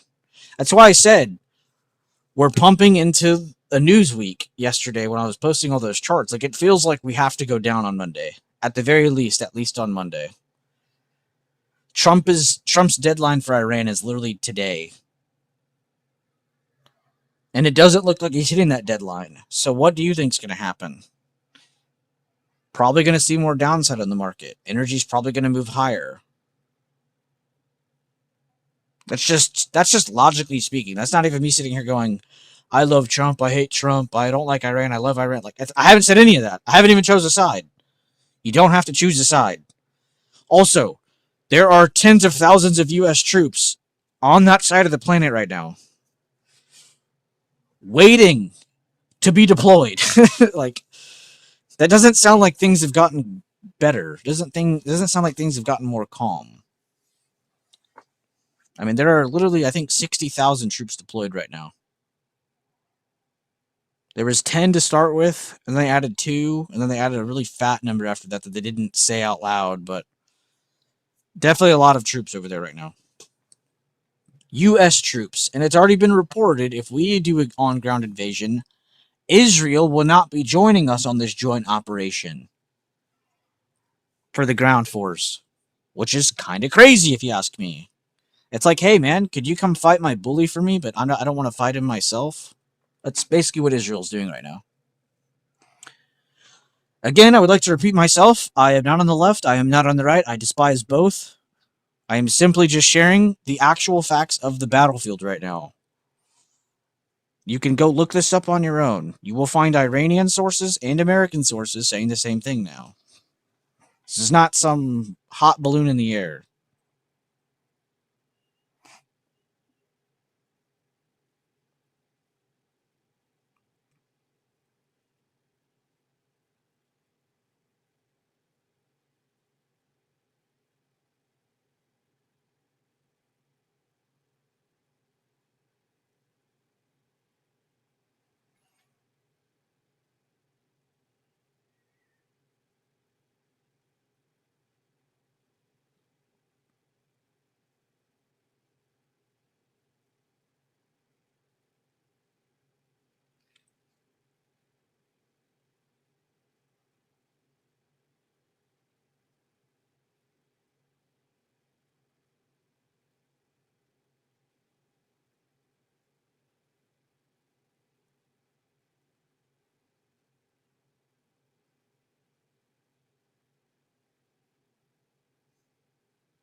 Including Jack Reacher. Trump doesn't want Israelis because they are hard to control. Well, no. This came out before Trump gave his opinion. Don't get that twisted. Israel said this before Trump had an opinion on it. So could escalate or won't stop. Also, Trump doesn't want to spill oil. Yeah, I bet not. But they said that before he had an opinion on it. That's why I'm saying that. They said they wouldn't have a joint operation if the U.S. invades. And Trump double confirmed this like last week. And they didn't even give the reason why. They just straight up said, no, they're not joining us in this joint operation if there is a ground force operation. Which I think is crazy. I'm also a little annoyed at our own country because, like, why are we so easy to jump at Israel's help, but when India was being killed by China, we didn't help India at all just because China's another global superpower? Just saying. A little crazy. Is it because oil wasn't involved? Because semiconductors were involved, and that's almost as important as oil nowadays.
Damn, I got a good ass song. Baby doll. It's all about oil, why we cared about Venezuela drug dealers. Dude, I called that so early, though. Can I get some credit on that? I've been saying, why haven't we invaded Mexico or South America? I've been saying that for 8 years. And we finally did it. And guess what? We got a shit ton of oil from it. And guess what? People in South America are, or not every single one of them, but a lot of countries there are getting a lot better and people are happier. It's crazy. It's crazy how that works when a global superpower intervenes where they need to intervene. It's crazy how that works. That's the only time a global superpower should intervene. Is when a country's actually just too bad. The people can't do anything about it. You know, we like to complain as Americans, but we have so many more rights than all these other people do. These people can't even vote. There is no voting. It's all rigged.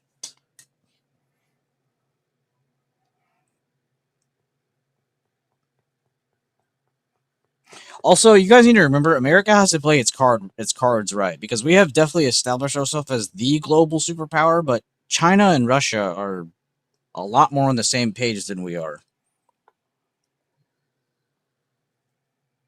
So it's very important that we play ball with the other two powers, even if they're not a one-on-one for us. They could one-on-two. So being mindful of this, we do need to kind of Help that out. And Trump, not lying, Biden and Trump, I don't care who did what, but our country has done a good job of pissing off Russia by locking down Europe a lot more. We went from thinking Russia was going to invade Europe to now we're cutting off all their allies. We're cutting off more oil for them. Like, so we kind of checkmated them a little bit, even though it does kind of suck all the shit that's happening in Iran. I don't like any of it, but we did kind of cut off China and Russia in the last 8 years. From Biden administration through the Trump administration, we have done a good job of sending a blow, I guess you could say, to the other two without causing global war, which is really, really good. Because I think it's important that we keep a good relationship with at least China. And though people don't like to say this out loud, we were doing really good as a military when we were half-ass friends with Russia. We created some of the coolest things that have gone into space with the space race, the satellites. We created planes together. Some of the plane technology to this day was because of Russians and Americans working together. So, as shitty as that sounds, it would be cool to see everybody be friends in the future. Because when they do come together, some of the coolest things happen. The space race, like, we need to get back onto that. Not this global, desperate struggle for oil around the world. I mean, the space race had to have been the coolest thing. Like, I wish I was a kid growing up during that. That had to be so cool hearing about it on the news all the time. That people were going to go to the moon. And now we're going to the moon just to travel around it because we have such good technology. We can just go do it, come back, let's get some shit together. Now let's go back to the moon. Like, we're at a completely different spot in space than we were before. And a lot of the credit goes to when we worked with Russia and China. So there is some good to that whenever we actually become friends, if that ever does happen. But yeah, the global stuff is a little weird to talk about because you could say a lot of this stuff's opinionated or where'd you get your news from and this and that. And I do believe in that too, making sure you're getting your news right because you read something and it's bad and it's from this one news source. It's like, well, yeah, no shit, it's going to be bad, So I think it's important to cross-check any news sources as well, not just saying, oh, well, Fox News said this, well, Iran News said this, or CNN said this. Like, if they're all saying it, I think it's important to understand that one cross-check, not just one media saying it. So that's another thing that I feel like people also just can't trust. And I really do blame our own country for that in a lot of ways because even with voting, it's kind of hard to believe, like, who wins these days because it's like they're not really clear with everything. And social media has made things so much more aggressive. People before I was born, at least from what I've heard, would disagree and still be able to go get a beer after work together. Nowadays, people disagree and they hold it against them for the end of till the end of their life. People are more hateful and hold things more close to their chest nowadays than they used to. People take things more personal now. So it's a very touchy subject, in my opinion, at least. I don't think it's too good to be super opinionated. I just think it's good to, keep your mind open for this kind of stuff. I think anything is possible. I don't think it's good to just sit here and say one side's right and the other side's stupid. I think there's a lot to learn from both sides.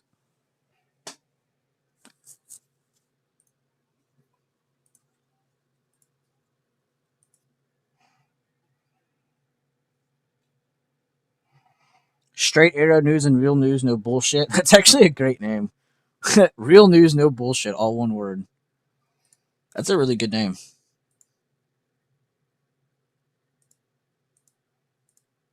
Humanity must unite against aliens. That's true.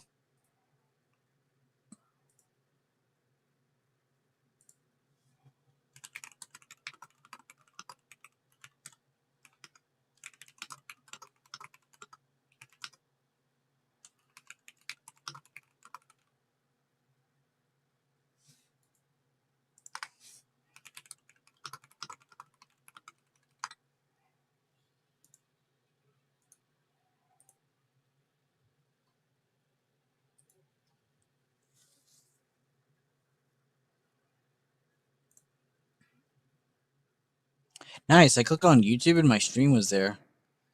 Why would it do that? Yes, link me my own content. That's smart. Russia war also helped U.S. with energy control. After pipeline blew up, the U.S. became the primary supplier of LNG. You are correct. To Europe specifically. Where it shows the biceps on each side as well as misses from each side. Yeah, that's funny to me because you'll see people like die on the hill that their side is so correct and there's nothing wrong. It's like, brother, can we not all agree that both sides have things to work on? Like a lot. I think all of us could agree from that. But nowadays, you can't even have that conversation because people get so caught up in what they believe is right and wrong.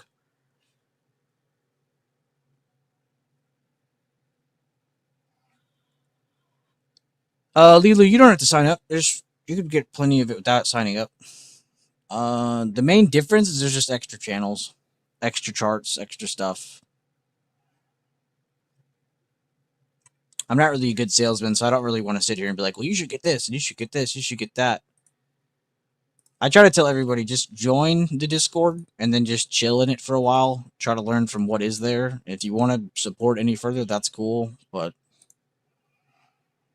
I'm not going to sit here and act like I give signals every day or something.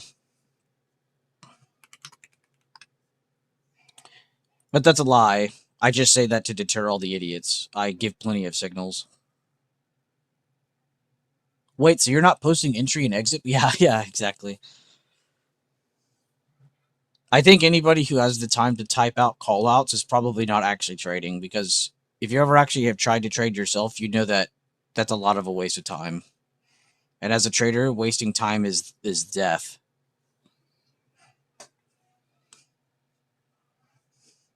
I don't believe in typing out callouts. I truly believe that is a grade A S tier scam. And I used to do it because it was just the thing to do. You know, that was the only thing everyone knew. But I struggled so much trading while doing all that because it was so much typing, it was so much management, it was a lot of more emotions in it. You know, people would be tagging me mid trade, like, are we up? Are we down? It's like, brother, wait, so you want me to post the entry, the exit, and you want me to be your emotional coach? Because that's basically what people are asking for. They don't even really use the entry and exit that well. They're more focused on getting in on the play as soon as you bring it up, and they want to make sure that they're emotionally sound the entire time. But that's not possible.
Here, Lilu, I'll just show you. Why didn't I just do that? That's a fucking great idea. Just to show you everything in the Discord. I'm gonna show you everything. No, not literally everything, but with like this the normal membership thing, which this feels so weird talking about. I feel like I haven't explained the memberships in like forever because it just isn't something I do. I'm really not the craziest on sign up, sign up, sign up. Like, you know, I'm really not big on that. But basic gives you everything here, everything here. So like weekly news, levels and swings, polls, not that channel. Trade floor, results review, post charts. Tobias's channel, Too Biased, when she does like macro analysis in here as well as penny plays and all kinds of shit. Honestly, he does call outs, but I just again I don't like to promote that because it just brings the wrong crowd into here. Um, Basic also gives you the educational section. It's a lot of shit from over the last 6 to 7 years. Haha, 6, 7. And then premium gives you all of that plus, oh, and you get off topic, but that's not really like extra shit. Trading videos, VIP floor, sectors updates, BB workshop, which this is just something that I haven't really touched in a while, but I guess we'll revive that in the future. And then a futures channel for anybody. This is like an extra channel for people who actually use futures. I don't post in here, but it's not a whole lot. It's just extra shit. And then lifetime is just like people who just like who've invested to be here for the long haul, and they just get some extra channels as well, which me and username posted here. Which this is one of the best traders in my entire community. And just some old, really old stuff in here, like a lifetime like I have really, really old content here, all the way up to the new swing reviews, all kinds of shit. I still need to do this damn video. That's about it, though. Nothing crazy. I like to downplay it. Oh, if you do get lifetime, there's a course as well that I give for free. I guess it's not for free because you paid for lifetime. But you know what I mean. It's just you get the courses as well. There's like an extra server. I have them saved in, and then I just invite you to it. And the only people who have that server are people who are owners of the course or are a lifetime member in my main server. Either buys. Because I do have other servers, but they're like side servers that you have different uses for. Like the Mustache bot I use for the Mustache bot if I want to use the bot, which I haven't used it every day. One of them's like for YouTube notifications. One of them's the educational server for free people who just want to look at stuff that's like really old stuff. One of them's the course server. You know, I have a lot of servers, but they all have their own uses. Also, I just don't like to jam pack everything into this.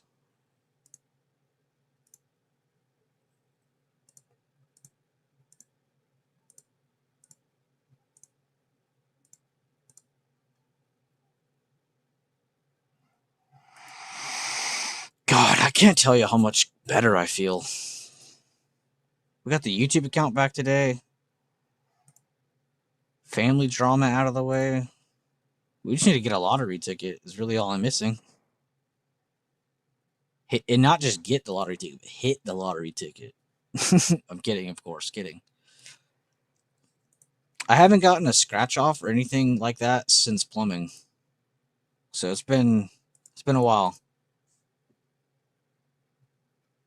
Low key, if you're someone who has a job where you're in a lot of gas stations, it is really hard to not buy scratch offs. Like if you're someone who's constantly stopping at gas stations, especially in Texas, dude, it is so easy to just see them because they have like a display table right at the checkout at like every gas station. That was a good habit to break, even though it was just $5 here, $1 here. That was a really good habit to break. Go get some snacks, get a scratch off.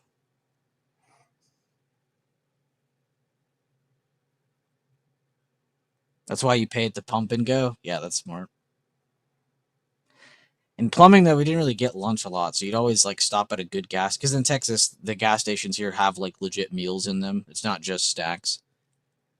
I don't know if that's every state, but here in Texas, that's how it is, and it is amazing. So you'd always go in there and get like a meal or something, you know, a cheap meal, or just a snack to like hold you over till dinner. But yeah, that was definitely a good habit to break. Man Taco and Highway 45, 59 exit. Dude, that sounds good. Honestly, street tacos are just really good. Legit best tacos at one of the gas stations in Lakeway. I miss it. Oh man, those fucking taco trucks here are like they're addicting. And it's funny because the trashier the taco truck looks, the probably better the tacos they are. That's the crazy thing. Like if it looks like some really ghetto taco truck, it's probably the best tacos you've ever had in your life. As crazy as that sounds. At least here in South Texas. I don't know about the rest. I can only speak for South Texas.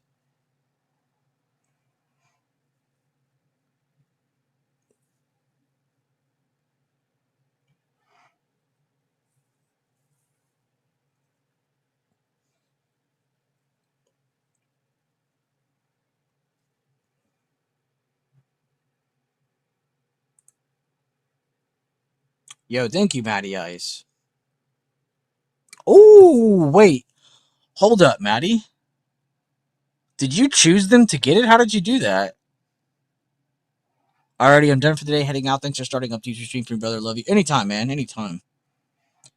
Have a good day and trade safe. You too, man. Thank you for being here and thank you for everything. Seriously. Through all the bullshit I throw at you guys, y'all handle it. And honestly, you give me some of the best advice ever. I really come to you guys for life advice. I give you trading tips and you give me life advice, so I appreciate that. MNQ sponsored membership. Yo, Maddie, how did you gift him specifically?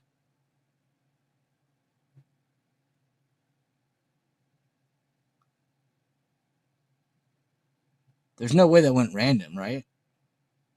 He said, LFG, I wanted you to get it. That makes me think it was random. He just got it luckily. I manifested it. That's insane. Lilu, if you didn't know, when you gift memberships on here, it's random. He doesn't know that's going to you or not. So that's kind of crazy that it went to you. Someone who would probably actually utilize, the things that they just got. Well, Lilu, since Maddie's allowing me to do this, go over to the YouTube channel. Now that I have access to it again, go to the membership tab and scroll down. There is sector updates, video form. These are all videos. I can't scroll anymore. Oh, that is it. You could just go to all.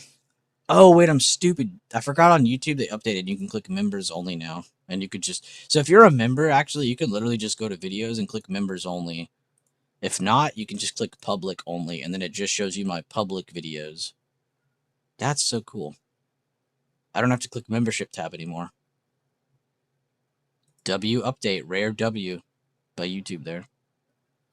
And yeah, if you want to go through it, if you want to start all the way at the beginning, I don't recommend that because there's like over 100 videos in here. Actually, let's count.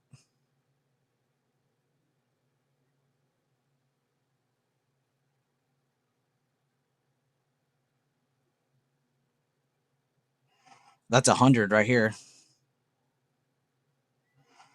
110 videos. Holy mother of Lord. What is the first video? Damn. Over 3 years ago. I didn't realize we had the YouTube membership things that long. I thought it was like 2 years, 2.5 years. But yeah, Lilu, check all this stuff out. Thank you, Matty Ice, for helping Lilu out. Lilu's actually pretty cool and ask questions and stuff and just kind of going at their own pace. I respect that. Very cool. As you can see, I've kind of ran out of ideas for new videos because I've done almost everything I can for videos regarding my system. I've kind of moved on to just like doing like updates and like small like videos like that and just stuff now. Nothing super crazy. Sometimes I throw in extra stuff like IWM right here or extra info in this one, or actually past 3 have extra stuff. But yeah, check all that out or whenever you have time. I would still do whatever you're doing though, and like go to those like the PEMDAS videos, the order of operation videos. I would watch those still. Nice though, Maddie got you one. Shout out Maddie. Maddie's in the great state of Michigan. I didn't even notice we were pumping, by the way. BS pump, yeah, it definitely has a BS pump candle on it. Remember, we were bearish under these 2 levels today.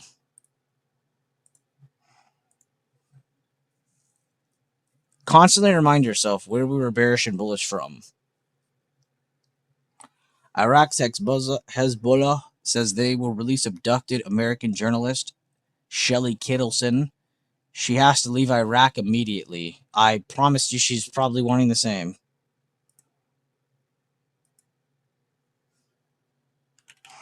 Good looks by Rob Kramer. Does anybody know why that is such a big deal? Because that is probably going to extend the deadline.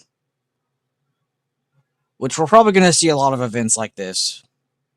Also, the timing of news. I would like to point out that the when that plane went down and there were 2 pilots and one of them got back safely and one of them was like kind of out there for a while. No one really knows, but it's been largely thought that we already had both pilots and they were just giving more time for the United States to do things. Because if you were to like tell the whole world, hey, we already got him, they're going to go and do some stuff. If we say we don't have him, they're going to keep looking around for him and we're just wasting their time. So I don't know if that was true or not, but that is something also to think about in this war is that there's probably going to be a lot of false news and false timing of news. Right? Maybe the news is the truth, but it happened 3 days ago. Maybe it's true and it's not happened yet.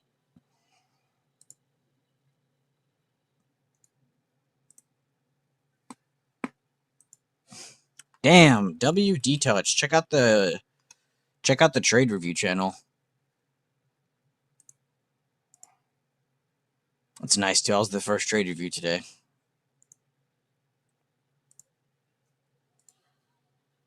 I got to be first in front of you all finally. Deadline extension as per Fox News, yeah. I'll be honest with you, I have a really smart person in my chat that interprets news very well. His name is Rob Kramer. And he said we should get an extension on the deadline. I'll just tell him what you said. But he was already kind of alluding to that, and that's what I'm reading off of. I'm going off of Rob Kramer.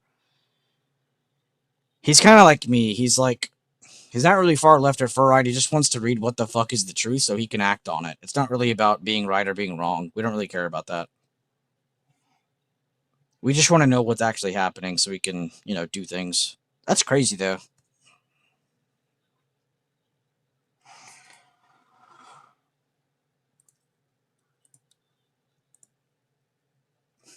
Good looks, though, Lilu. Thank you for that. I don't mind people sharing news as long as they don't come in here and are like, guys, this is so bad for this and so good for this and that. Like, I don't want to see mongering. I just want to see just good help. That's it. Just everybody helping each other out. We don't need to be throwing each other through a loop. Our own country's social media is already doing this enough. We don't need to be fucking each other over. Hey guys, Fox News reported this, but nobody else reported it. It's probably a problem.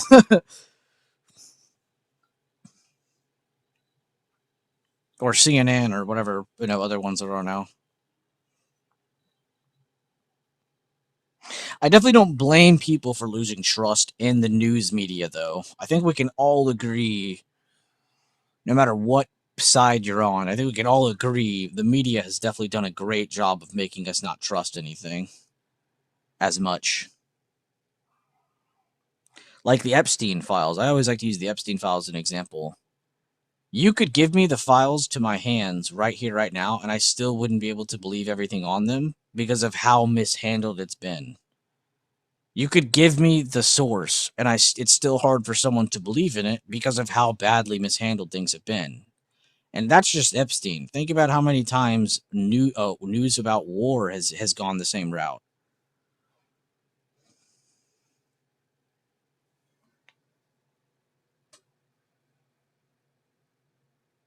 I was too busy scaling out from my calls to type it sooner. No, you're good. What made you get into calls, Lulu, if I had to ask you?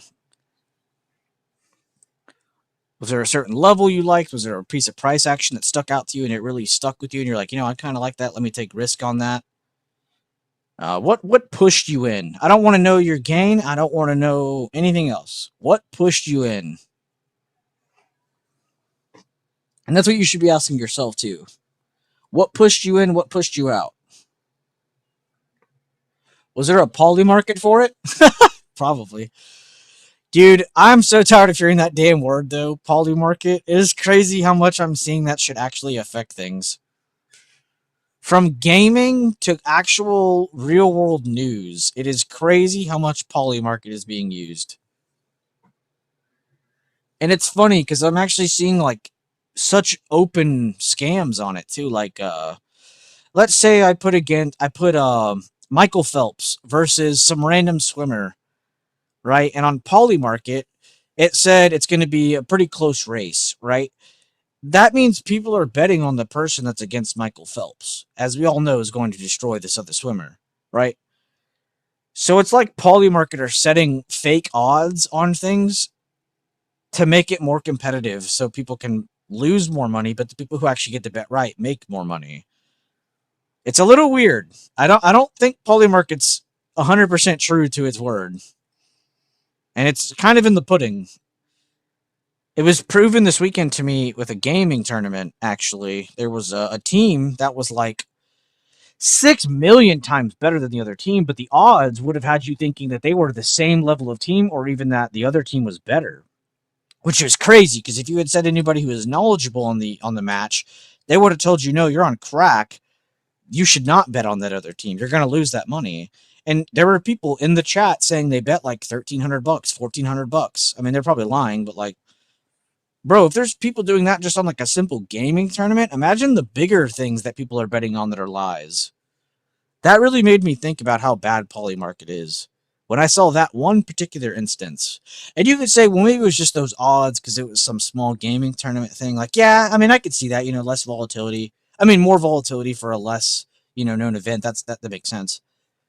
But that theory is still fits though. If you apply that to something bigger, like let's say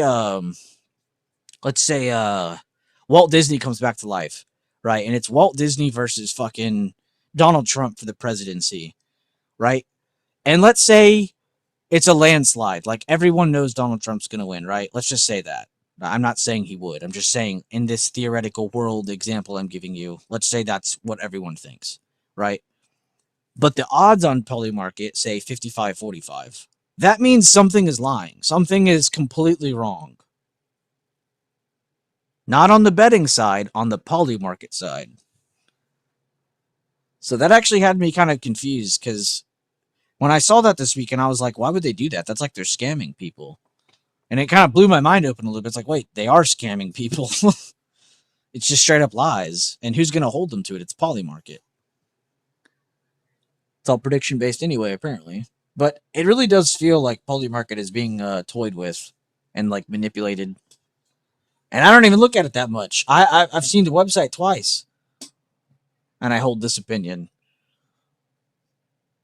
All the sports bet and Polymarket is allowing insider trade. It really is allowing insider. It's disgusting.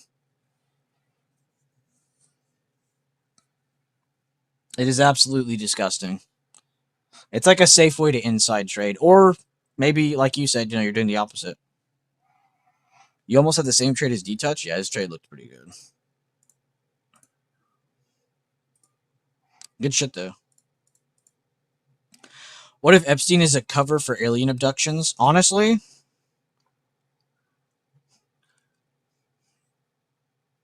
I think that'd be the only time I'd be cool with that. If it was like for aliens. Because, I mean, that's an international, that's a global, threat. So I feel like that'd be the one time to be cool to lie to the public if it was like, yo, dude, they didn't know Earth was about to explode. Like, that'd probably be the one time I'm like, okay, yeah, I get it. Y'all can lie to us. That would be interesting, though, Linwood.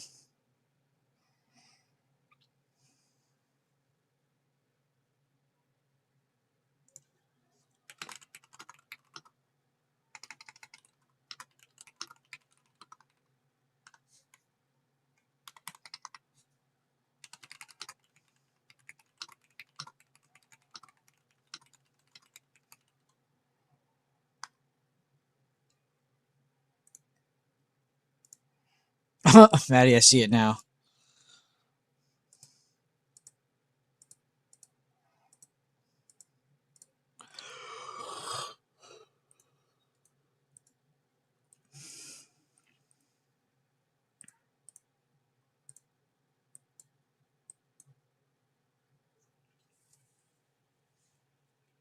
I had to type weekly to remind myself because I'd be switching charts too much. It's not my fault. I won't lie, the 4 hour has been kind of clean too. I was checking that out this weekend, while I was locked out of my YouTube account. I was coping so hard. I was like, I can't log into my YouTube. Let me chart. Let me chart for like 12 hours straight. Maybe that'll help me calm down. And it did. Charting helped me calm down a little bit this weekend. I love charting. I think I finally come to that conclusion. I love the different things you can do. I love the different ways you can look at things. I think it's funny how 10 of us could look at one move 10 different ways and still able to capture it 10 different ways. I think that's super cool. I just truly believe that you have to trust yourself. You have to trust the things you use to be bearish or bullish or as a trigger to not trade. I think you genuinely have to be, you have to trust everything you're doing and believe in, or you'll hesitate. And if you don't, you're going to hesitate. You're going to make mistakes. And then you're going to look back at it and be like, why did I do that? I planned this. It's because you hesitated, didn't trust what you actually look around enough. And what does that mean? You probably haven't practiced it enough or repeated it enough or reviewed it enough. You can't trust something you haven't repeated or reviewed or understood yet. It's impossible. If I've never met you and I'm doing a trust fall with you, my brother in Christ, we are not doing that trust fall because you are not catching me. I don't know you. Now, if I said, "Hey, Carter, you want to go do a trust fall?" That's there you go. I got some context now. I know Carter. I know he'll 9 out of 10 probably try to catch me. 1 out of 10 he's trying to troll me. As a joke. Haha, Bueller fell. Look at his dumb ass on the ground. But you see what I mean? Like, you got to trust what's in front of you. But you can't trust what's in front of you if you don't even look at it, review it, learn about it, understand it. Whether it's something from my group, whether it's something from wherever the fuck you learn something, I don't care. It doesn't matter. That stands across everything. It's not just my strategy. That's everything. If you don't trust what's in front of you, you probably haven't reviewed it enough or learned about it enough.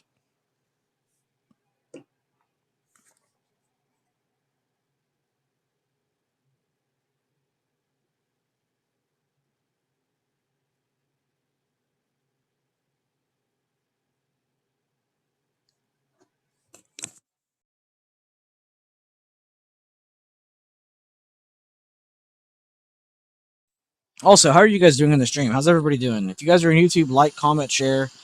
If you're in Discord, just be yourself. You don't have to do anything. But how are you guys? How was y'all's Easter weekend? I got Easter bunny chocolate. I got a Easter bunny chocolate with peanut butter inside. I got toys for my dog, cookies for my dog, all kinds of shit for my dog. My dog is Easter.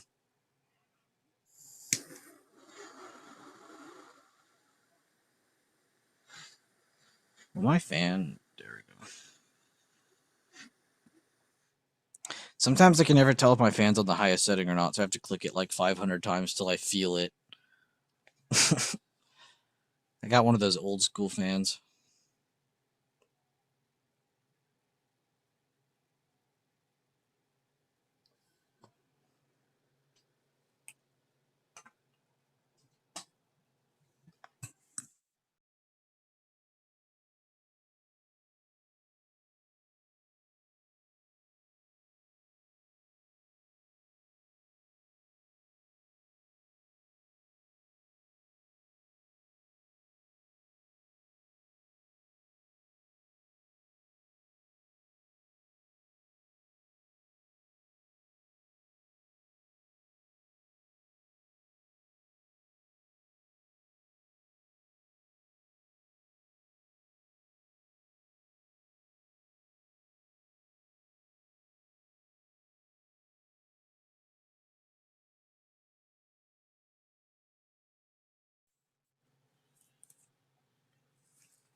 It's all good fun. Broken nose.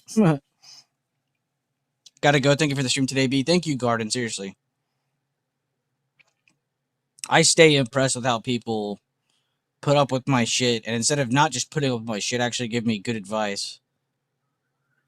Y'all are all better than me. I'm also not a really big people person, which is funny because I literally run a community full of people. Like, I don't like crowds of people. I don't like all that stuff. Which is weird because as a kid, I swear to God I was the most outgoing kid ever. And then something just clicked. Just not like an outgoing person. When it comes to you guys, it's different because I'm comfortable here. I feel like I could talk about just about anything. Not that we should just talk about everything, but it is a nice, comfy place. That is another big reason too. I always tell people, like, when they make a good trade and they'll sit there and try to give me credit for it, or like, dude, look how good this level is, or that. I'm like, man, I'll credit to you, because you got to think about that for a second. Like, it doesn't matter that I shared something with you, or that someone in chat shared something with you, or helped you with something. Like, what matters is that you're sticking to it, and that you know why it's there. So you can repeat it on your own. See how I'm like always bringing it back to you doing it? It's because at the end of the day, if you take a loss, I'm not losing money. You are. So at the end of the day, we should also be treating the other side of the story like that too. If we're gonna make money in here, like, you need to understand you're the reason for that. You could sit here and congratulate and say people helped you, sure, but you guys cannot take credit away from yourself. It's a really big mental thing, because by doing that, I really feel like you're taking away some of your like natural confidence. If you're sitting there and always telling other people they're the reason, you're never going to believe that you're the reason. You got to remind yourself you are a badass. But don't get cocky. Humble yourself. You should never be egotistical. You should never be sitting here going, I know what's going to happen next. Maybe you had a very high level of confidence that something was going to happen. Sure, I agree with that. But we should never sit here and say, this is 100% doing this. This is 100% going to do this. We don't need to be getting egotistical. We don't need to be going into chat and going, guys, I'm deep on this, or I'm balls deep in this position. Guys, get in with me. Like, you should not be forcing other people, or like pushing other people to get in off of just words, because those words cause emotions. Those emotions can bring mistakes. We don't need to do all that. You can support your fellow trader a lot better by reinforcing them with just good TA, with good updates. Hey, look, guys, CDO, PDCP's holding. If these can continue to hold, we can target this. Give out a plan. Don't just sit there and say, we're going up. Green candle, hold level will go up. No, come on. You're smarter than that. You can dive a little deeper. There's one thing to be too busy to type out a longer explanation. That's fine. You guys are all busy. Let's be honest here. But it's another to sit here and try to act like, shorthand callouts is what everybody in here is looking for. It's not. If anything, people are coming in here to just get some extra confidence behind their bias they already probably have. A lot of the times people in here already know what they're trying to do. They just need that extra little push. Imagine being that extra little push, but in the wrong direction. You're the reason that they did this, that, and you're not. You're never the reason, but it's just like, you don't want to even give them that. You don't want to even give them that excuse. Leave it up to them.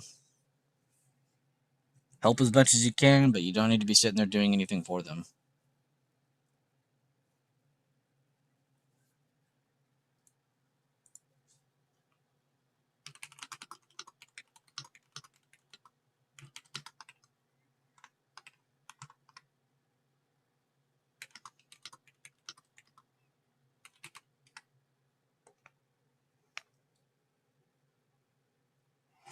Yeah, can I get some links on that, Lynn and Rob? I'd love to read on this. I didn't even know this happened. I honestly thought you were just making a funny alien joke. I've always said, and I'm really happy to see more and more people are agreeing with this over the last like 10 years, but ever since I was a kid, I've always thought people are stupid and ignorant for not thinking that life outside of our planet exists. It always amazes me how people think we're the only thing that could have existed ever. Like, brother, we can't even see everything. We haven't even learned about all of our oceans. We're still finding creatures in our own oceans that look like aliens. And you're telling me you don't think things outside of this planet have existed at one point in time at all? I'm not even saying they still exist. We might be the only thing that's alive. That's a possibility. But I just believe it's a smaller possibility compared to the larger chance of there being, other life. I just think it's crazy. Also, we only see on this plane, right? I know I'm about to go tenfold for a second. We only see on this plane of existence. There could be higher planes of existence or lower planes of existence, that are out there that are already there and we're just unaware of. What if we're like a squirrel compared to these damn things? We're just some animal. Who knows? There's so many different possibilities.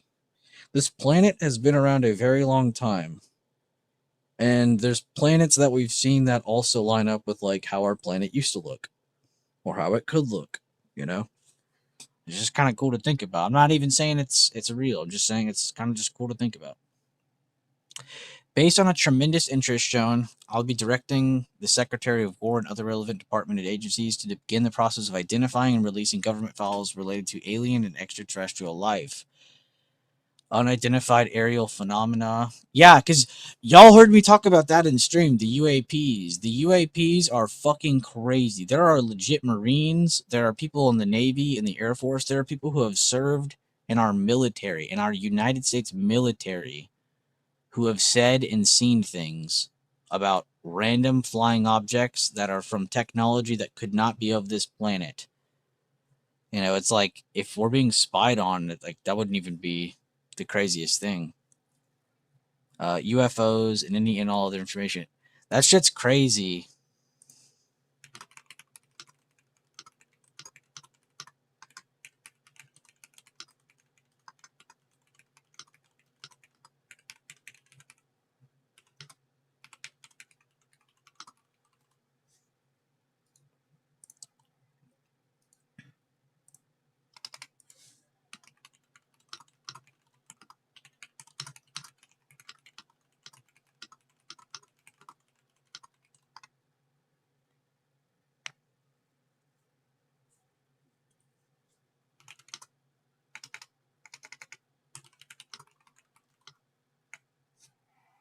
That'd be crazy, bro. Getting some info on aliens. Or is this just to take our mind off of the real important stuff going on?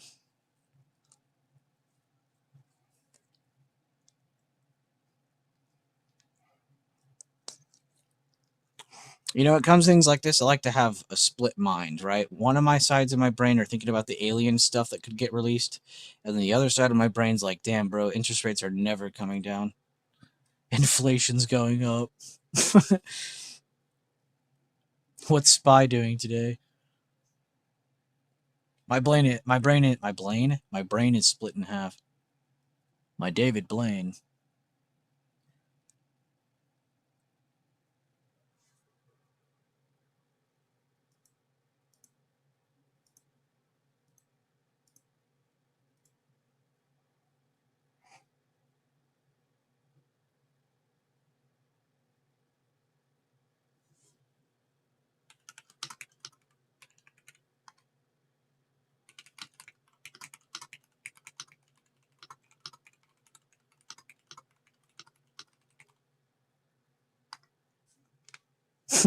I said when Trump and Obama agree on something, it must be real.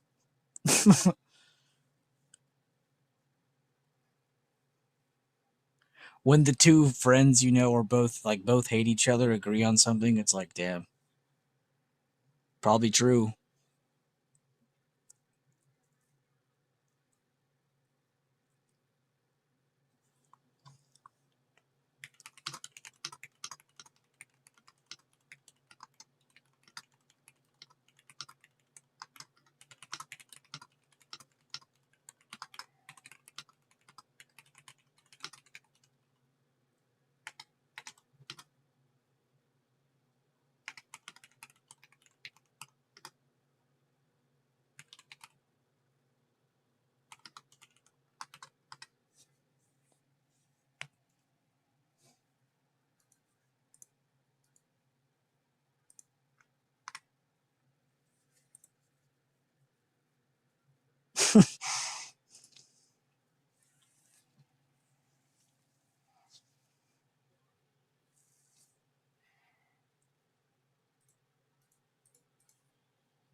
I want to tweet that. I've been doing pretty good tweeting news on my profile. I should show you all my cheat code to posting good news on the internet. We'll have to do that one day. Basically, you go to Grok or any LLM and you ask it, hey, what are some current news events I can share? And then have it cross check. You'll get it like a small short summary of a list and then pick the one you like. Like if you're like, oh, I like the news about basketball, or oh, I like the news about this or that, choose it and then make a tweet about it. I mean, you still have to do all the work, but like it kind of like narrows down what current event that you want to talk about. So it doesn't really do a whole lot for you, but I feel like it gives you a good starting point.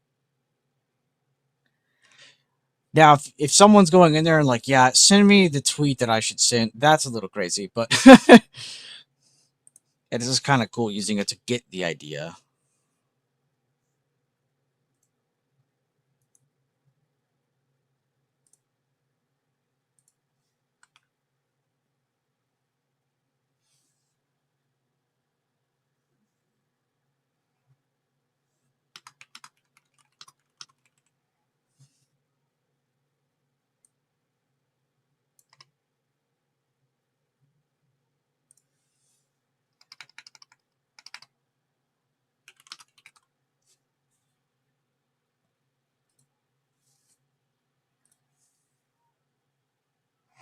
Today, we didn't have to go to the LLM because we got our idea from chat.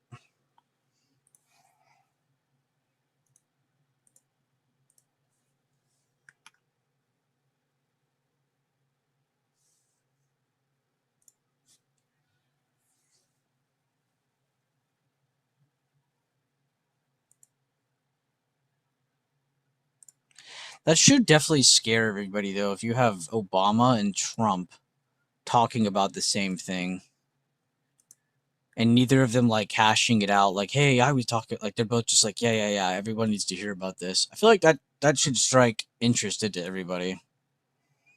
It's crazy. I feel like that's the only way people will believe in something like that, is if two people who definitely never agree on anything come together to talk about it. Like, we would genuinely need Trump and Obama in the same room talking about it, be like, yeah, no, this shit's real. That's the only way that people will believe. Anything lower than that, it's completely mishandled. I mean, you literally got to have the most unilateral fucking post ever on that kind of thing. I mean, that it has to be so clear.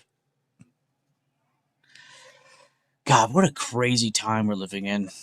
There's like legit war happening right now. Aliens might exist with like potential actual confirmation. Is that not crazy?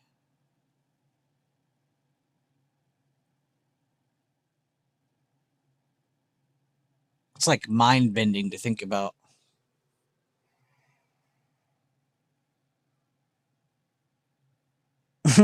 Lynn, what I just saw what you said.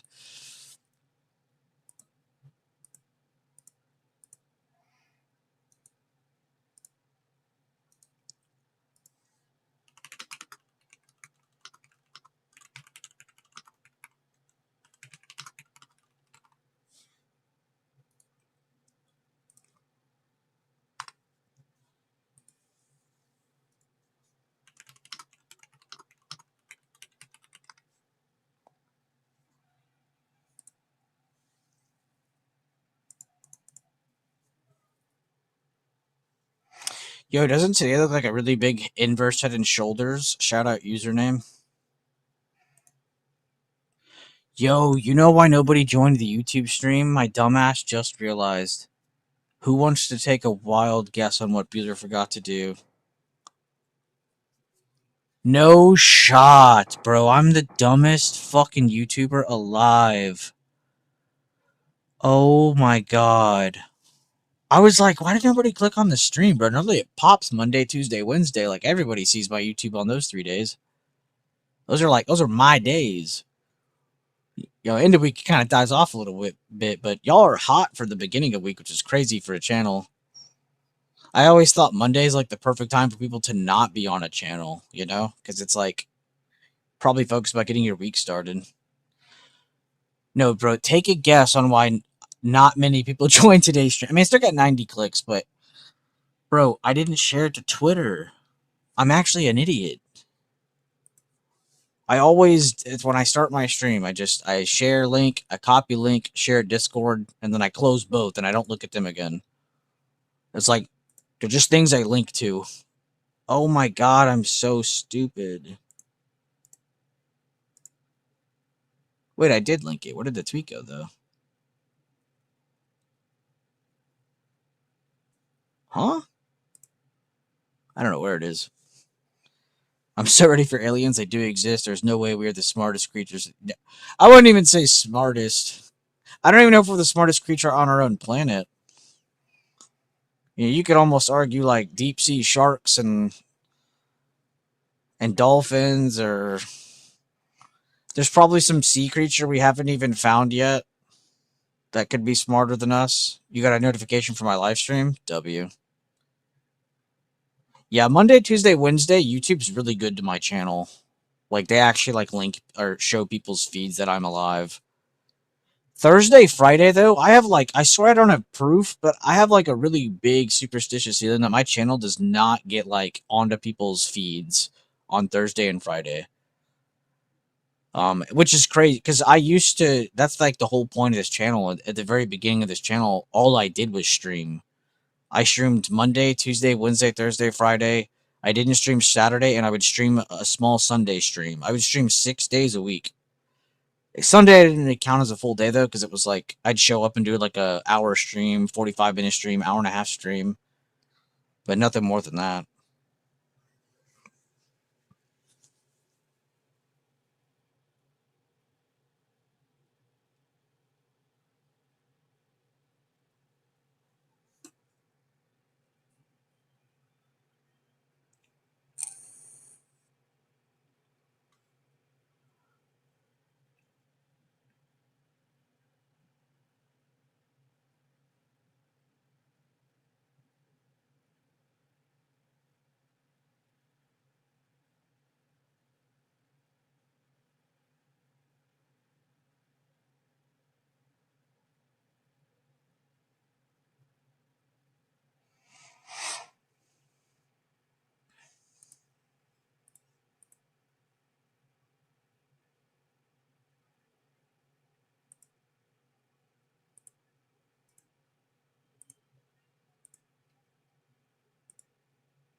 Rob said, "Those aliens know the answer, bro. Forget the Iran stuff. Release the alien files."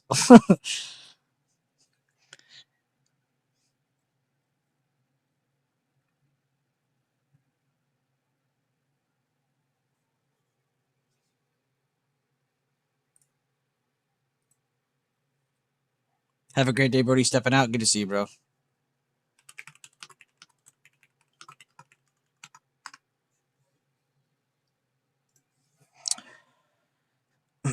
Yo, someone do a quick test. If you leave the Discord call, can you still see the message channel? I want to know if me like typing late does absolutely anything.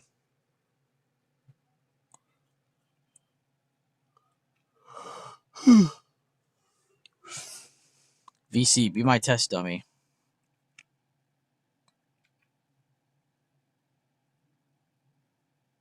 Oh, Letterbuck, what's up?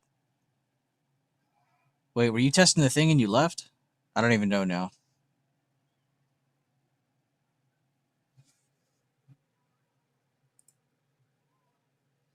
What am I, scapegoat? No.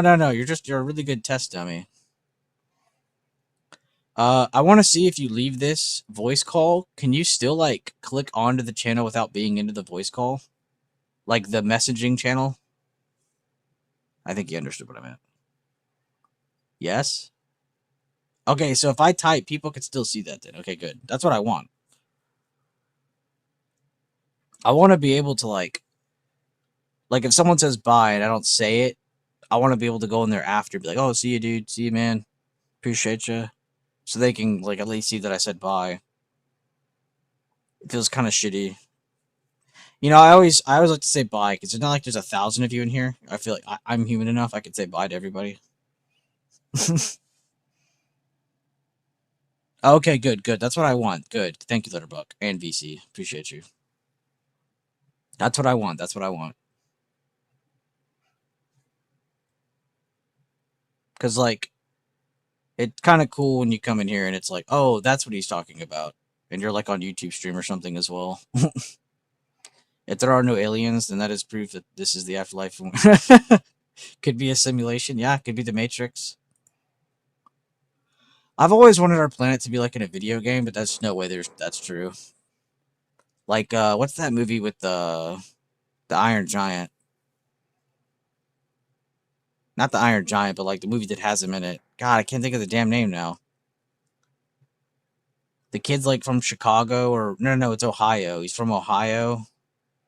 They live in like a trailer park, but they're like trailer parks that are like stacked on each other like towers. I cannot think of this damn movie name. It's like the video game movie. Whatever. That's the one I'm thinking of though. That'd be cool. Yo, Letterbuck, let's queue up, man. Let's play some real life Call of Duty for a second. That'd be nuts. And then like on your like other like part of your screen, you just have like a stock chart or something that just always floats there.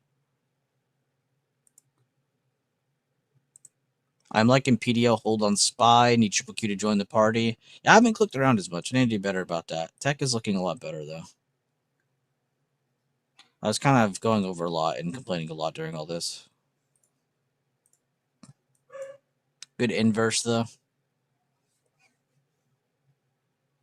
I said shout out username when I said it looks like an inverse head and shoulders because I can't stand looking at chart patterns like that because I just think they're not high probability. Like when they like, I don't think seeing an inverse head and shoulders means, yeah, man, go long. And then if you say that to someone who does use chart patterns, their main response is that, well, yeah, well, there's always two sides to each story. It's like, okay, so then why aren't you just using key levels then? Why are you like trying to give yourself this like false opinion on all these charts? Like you're basically going an extra step just to get to the same exact conclusion as someone. Like that's why I don't like chart patterns because yes, there is two sides to every story. I agree with that. You're correct. But then what is the point of naming them? Like you're going through here and going, that's an inverse head and shoulders. That has to go up. No, it's not. It was a drop, lower high. I mean, a short term lower high, under 50%. It broke back down. Didn't even get above golden pocket when Lulu Simpson asked about it when we reviewed it then. And we even talked about it. Like you don't want to just see one move up. You want to see a second move either break and retake, which is what happened today, or you want to see a move go down and hold the higher low. Either one tells you that yes, on the second try they're trying to go back up.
I'll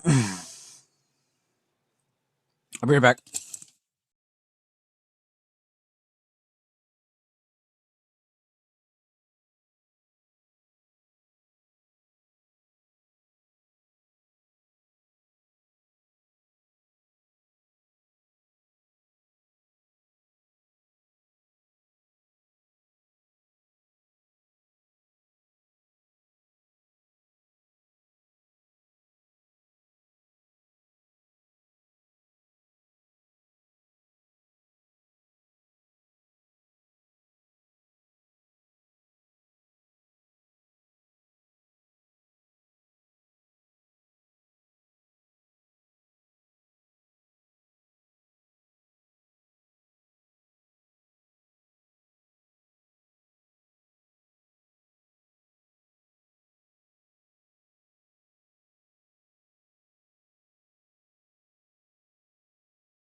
All right, I'm back.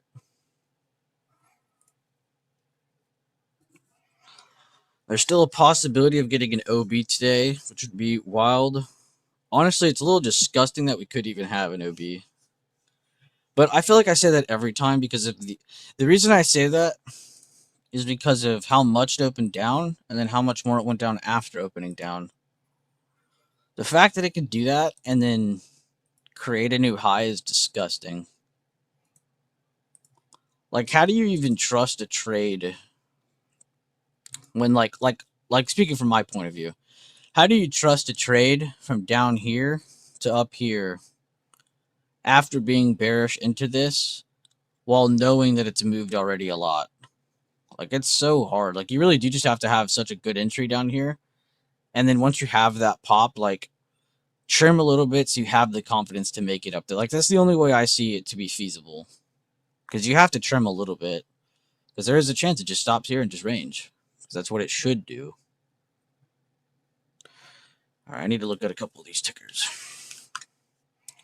That's a barcode. What is this list?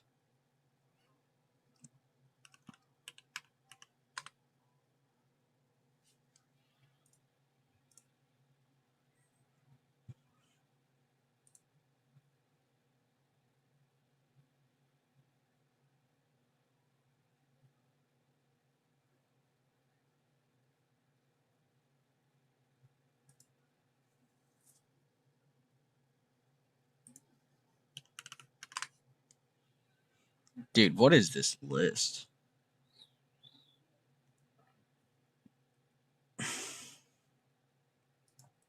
Okay, someone look up KYNC.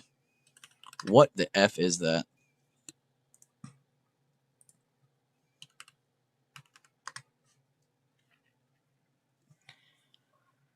Blockchain cryptocurrency entertainment.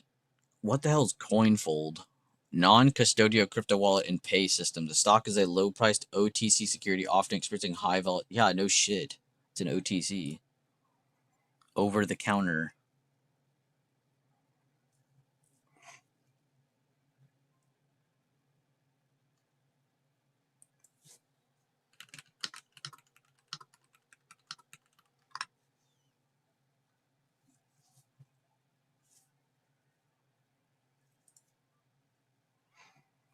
Because it's a part of.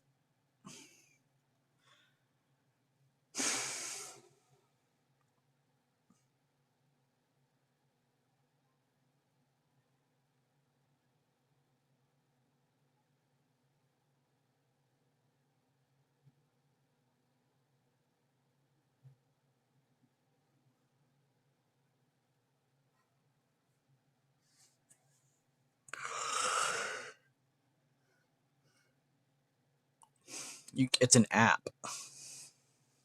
Is it on the App Store?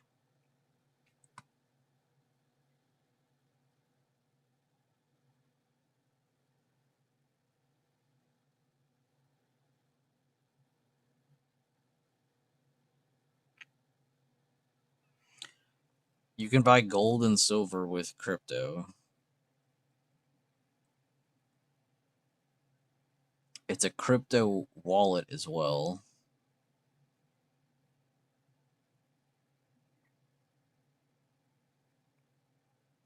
Swap with Solana. Swap via Solana. Trade 80 plus coins and enjoy fast and secure transactions with MoonPay. The fuck am I reading? Here's a review from someone. Work in progress, 4 out of 5 stars. The app seems solid so far. You're able to perform basic functions, monitor the market, store crypto, swap coins, and link to dApps so far. The company has stated there will be additions to the app in the future. Off to a good start. That's the only review? Oh, there's more reviews. Let's read a more recent one. Haven't had any issues using Coinfold app. Can't wait to see how much the app keeps advancing as crypto grows.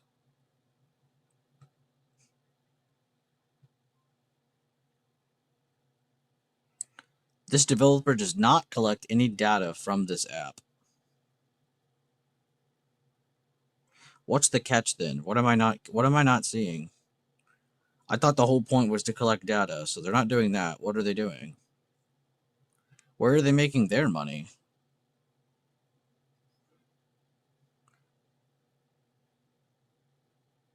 They even have an exchange for Trump coin or Trump token, whatever the hell it's called.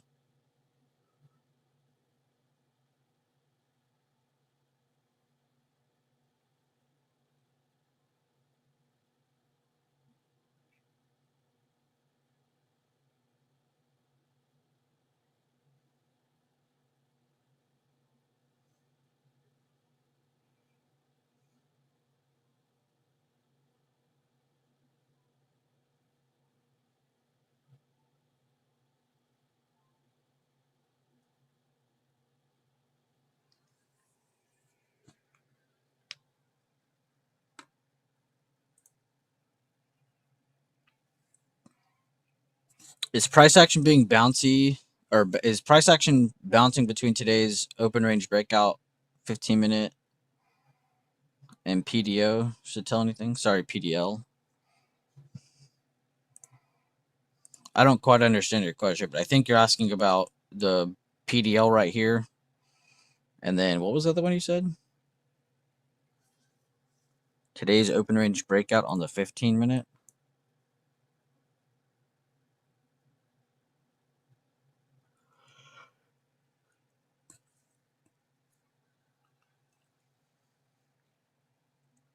Oh, this was 20 minutes ago that you said this shit. Oh, I guess we're kind of in the same area. My bad, Lulu. I didn't catch that. I stepped away and I didn't read it in time. Let me know what you meant by that, though. I feel like you were saying it's just, having trouble here. Is that what you're saying? If you're still here.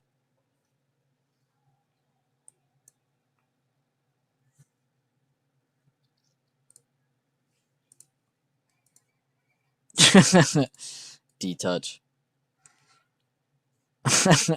Collateralized debt obligation. Isn't that from The Big Short? Or is he actually just reading out the financial term for CDO? Man, I haven't seen The Big Short in forever, man. That's a good movie. I used to watch that movie like every month. I was so addicted when that movie came out.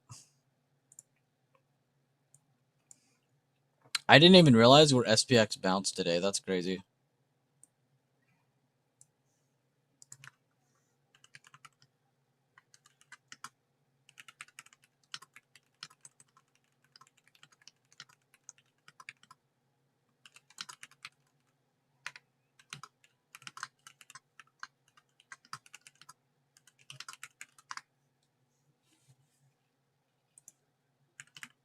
I was just saying, damn, look how well that did, but I was clearly more focused on SPY and XLK today. Paris. I do still find my own levels impressive on some of these other charts. I don't watch too much, though. Like IWM, SPX, I don't watch these too much. I don't, I feel I have a good grip on SPY because we watch it so much. We know the context of everything. Like, we remember certain levels from months ago. But on these other charts, I don't really remember them that well. So it does still kind of shock me on these.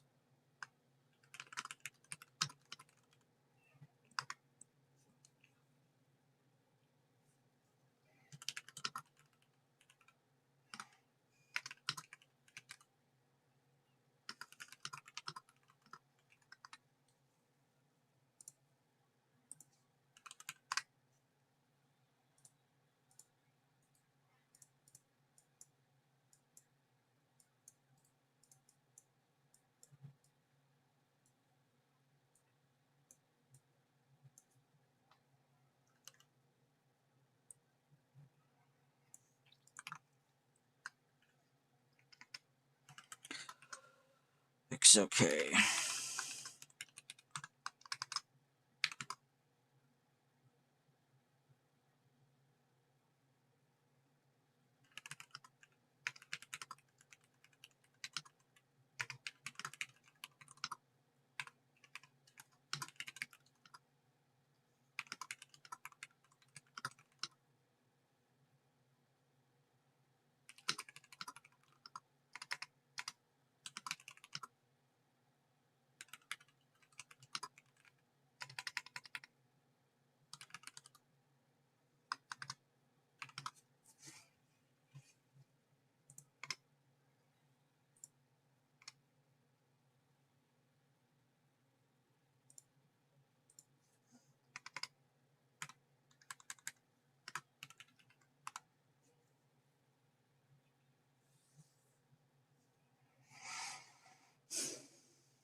Oh no. I just muted myself on Discord accident because I clicked the keybind.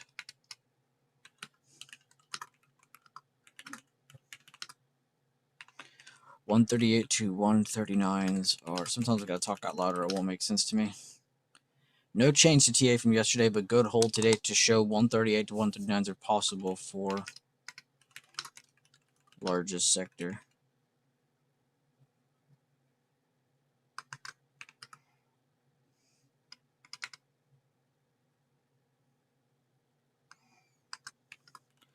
This context today also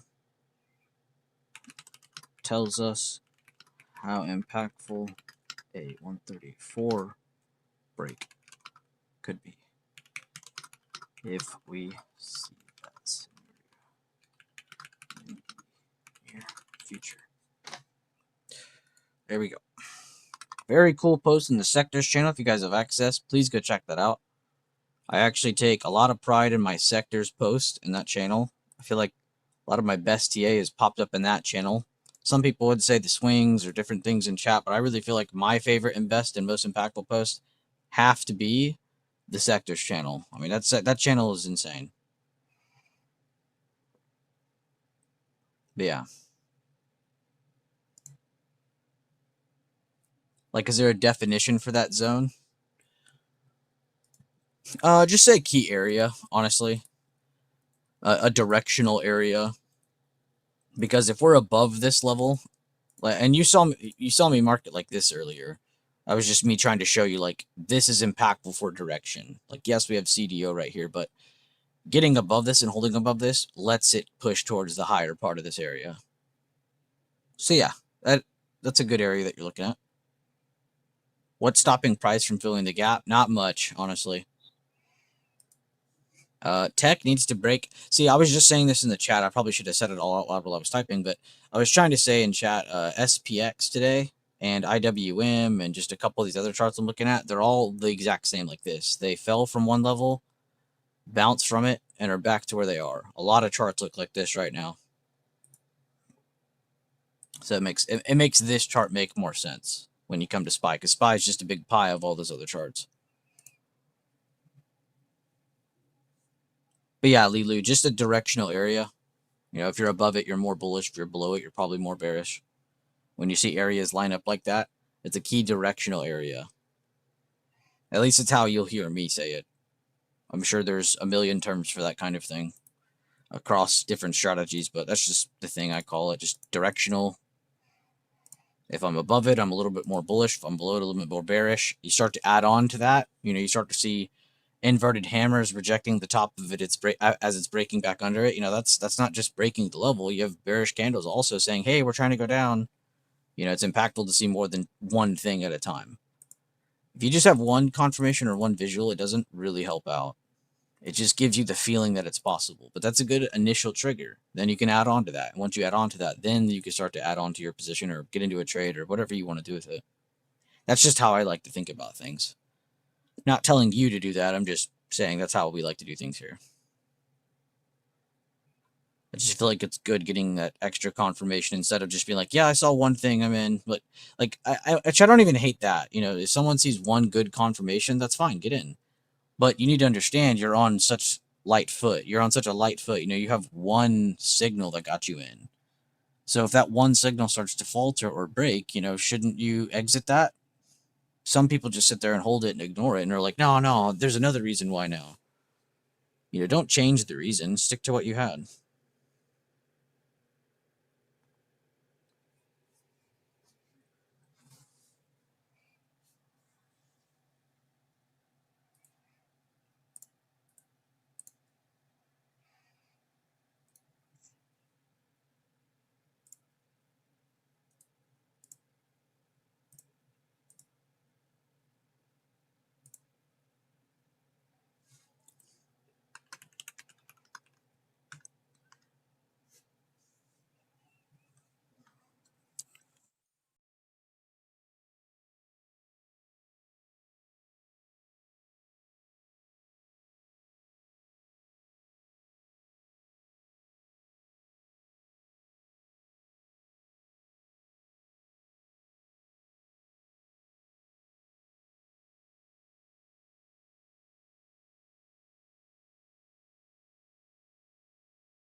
Saturday the 7th, yes.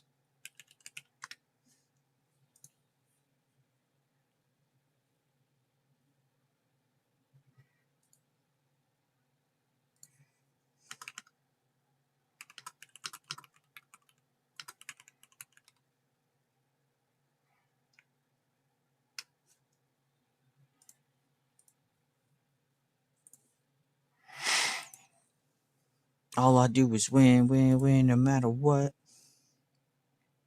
What sectors channel? I don't really want to pull it up because I feel like I'm kind of giving away stuff. But if you go to the here, I'll just show it. Fuck it. It's Fire Water Desire. They're cool. They're not weird. So if you go down into it's the VIP section. It's this. It's the channel under VIP floor.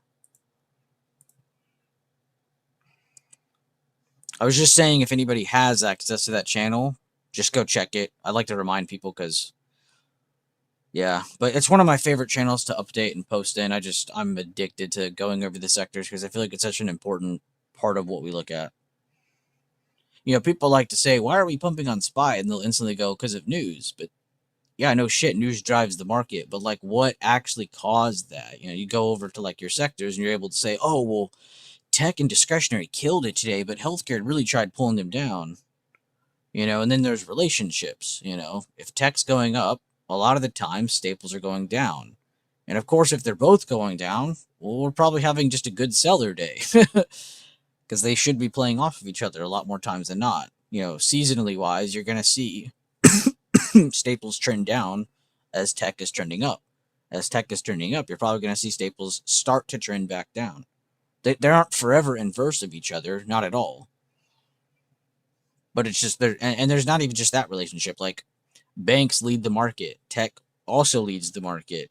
When tech and banks are really doing well, comms and discretionary XLC XLY are also going to follow those. And then you have your occasional, you know, just breakout sectors. Let's say healthcare has a lot of crazy news events, and a bunch of different companies in the healthcare sector just have really, really good news, and they're all flying. Or like recently, you know, a lot of you guys are more recently new to all the drops some of the healthcare stocks had, like when UNH fell off, you know, and then we had Eli Lilly slow down. That brought the XLV sector down a lot, and that hurt the market because it's a good chunk of the market. It's about 10%. Now imagine a day where tech's going up, discretionary is going up, comms are going up, banks are going up, healthcare is going up. Like, it doesn't matter what any other sector is doing. That SPY chart's probably green as hell because that's such a big chunk of the market. That's like 70 to 75% of SPY. So that's why I like it a lot. It's just, in my opinion, it's impactful information that you could actually make sense of things instead of just crying and complaining and saying, oh, well, news this, news that.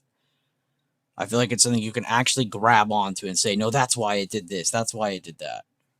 You know, from a technical point of view, not from a news-driven point of view.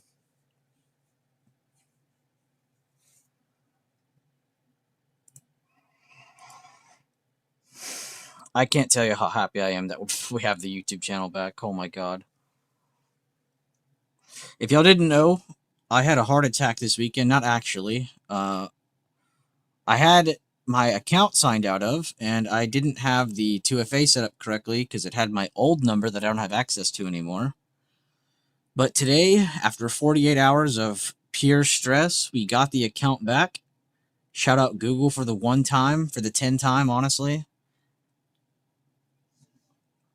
Yeah, and then I updated the number and all that, and which is annoying because I had the 2FA code authenticator going the whole time. Like, I was never gonna lose the account, but it just sucked being locked out of it for, like, you know, basically 2 days.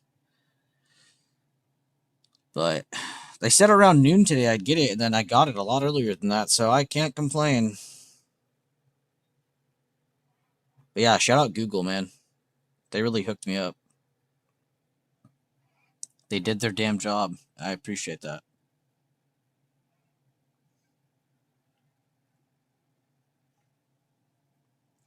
I didn't realize how easy it was to recover your account, though. I honestly thought I was fucked. I was like, oh god. I even thought about, like, damn, am I actually going to have to create another YouTube account? Like, that would actually break my heart.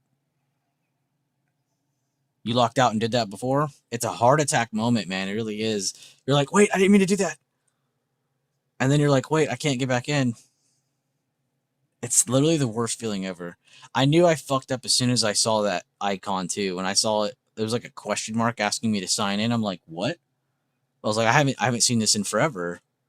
I've been signed into this YouTube for literally the entirety of its life, you know? I've never signed out. You know, I've switched accounts, but I've never logged out. I've only switched accounts because I have like a gaming channel that I just upload clips to for myself to keep. It's not really for like promoting it or anything.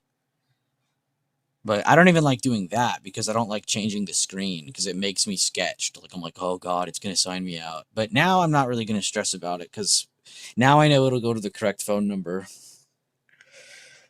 But I hate that shit, bro, because I have stuff connected to the old phone number and that phone broke. It doesn't have like there was no way of getting things off of it or like changing numbers or anything. Like you're screwed.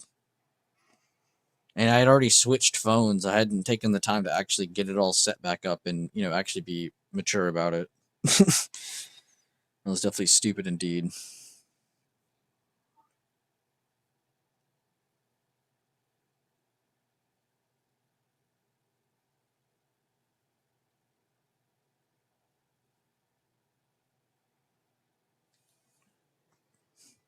I was also a little worried because there's people who probably pay for the YouTube membership and don't check my YouTube like all the time. And I low key was feeling bad about that too because I was like, damn, imagine I don't have access to my YouTube and there's people giving me $5 a month and I can't even upload to it because I like to upload member videos and like member posts and all kinds of shit.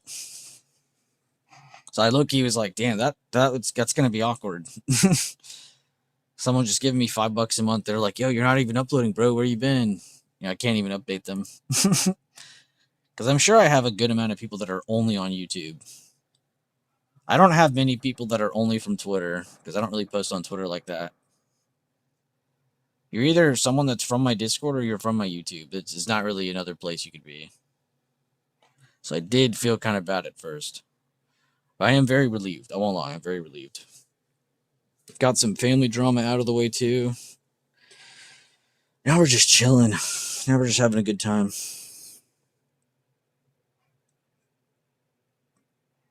I can finally move on. Just to do the same thing I've been doing. But with less stress.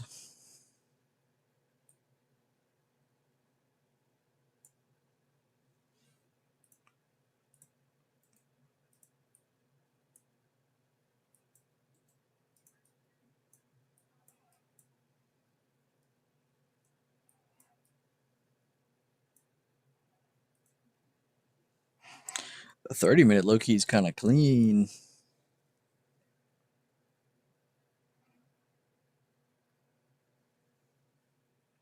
And yeah, guys, I'm not playing music because there's not good music to play for YouTube.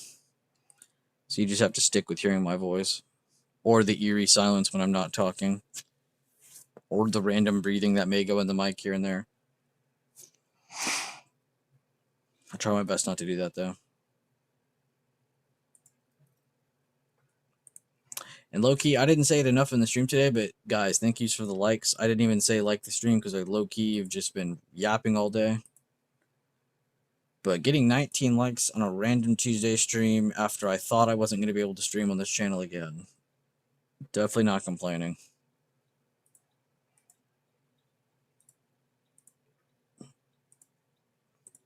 And Matty Ice gifted a membership today to Lilu Simpson, which was honestly kind of insane that it went to someone that will probably actually use it. Sometimes it's gifted to people who might not even watch the channel anymore. So it's kind of cool that it went to someone who's like kind of fresh on the channel and has been here for a little bit.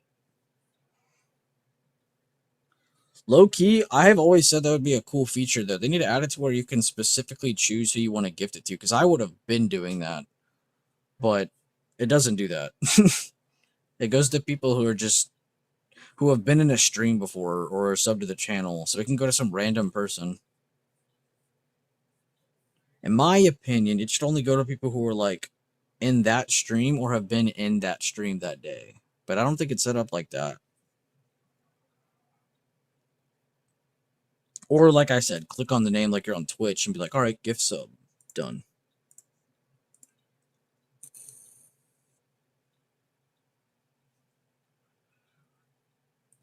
And I don't really promote my Discord enough, guys, but if you do happen to join the Discord, cool. I definitely would appreciate you guys not signing up like as soon as you join. I really do appreciate when someone actually takes time to join the Discord and like actually look around and learn who's all where and what everyone's looking at, what we like to look at, how we like to look at things. Before you sign up, if you ever do, you don't have to. There's plenty of posting in the Just Trade Floor channel on its own. And yeah, you're missing some channels, but like I don't like to sit here and be like, dude, you're missing out on life-changing money. Like, no, it's just extra information. There's actually a cheat code if you do happen to sign up though. All the memberships are always 50% off. So if you just click on any of them, they're there. The codes are right there on the fucking screen when you sign up. But like I said, just enjoy yourself. There's plenty of free shit in here. The streams are public. If you happen to support, that's dope, but you don't need to be fucking breaking your wallet just to donate to some person who's streaming, That's not the kind of mindset we like to have in here. I'm not trying to make myself sound righteous either. I feel like I'm trying to make myself sound so good. But I'm not. Just a human just like you.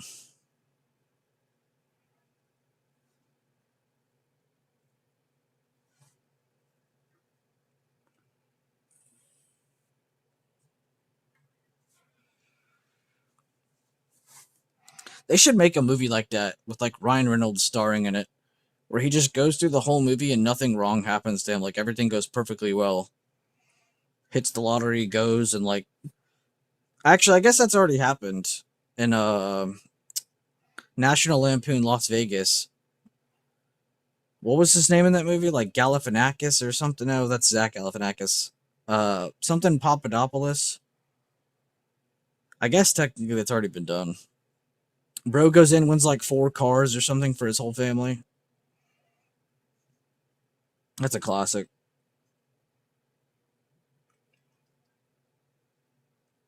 $30 looks like a reversal. I wouldn't say for a big move though. I mean, 654 is like right there, and that's only about $1.50. So I'd say there's like $1.50 move there. If you see the break of 655.50, but these candles are already kind of giving you that early intuition that it probably does want to go down to there. This candle here, just to break it down further than saying red candle red. No, don't do more. There we go. So this candle is inside of this candle. This candle has a wick on top, a wick on bottom, and it's a small body candle, so it's indecisive. Essentially, when you see a candle like this, it's, where are my numbers at? 50-50. So seeing this 50-50 candle against resistance that's inside of this candle, it like further adds on to an indecision candle. If we see any kind of bearish candle pop up after, any kind of breakdown of something, it just gives us the higher probability of us not just going down, but going down to the next level. You could even be super anal about it. I wouldn't do this for this small of a range. It's only $1.50, but let's say you're looking at like a $6, $4, $5 range, or like it's a really big amount of movement to the next level. Get yourself a 50%. Draw from the recent low to the high or the recent high to the low of whatever move just recently happened and get yourself something in between. Don't just sit there and be like, it's going to drop $6. Try to get you something in between.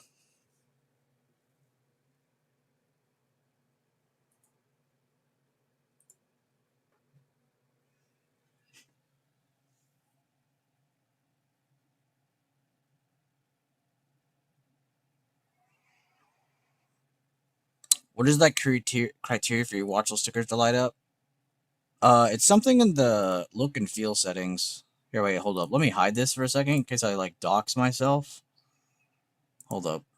Let me look real quick for you. I'll show you where it's at. I just want to make sure I'm not like exposing something weird. Man, I genuinely don't remember how I did that. Alright, so here, I'll show my screen again.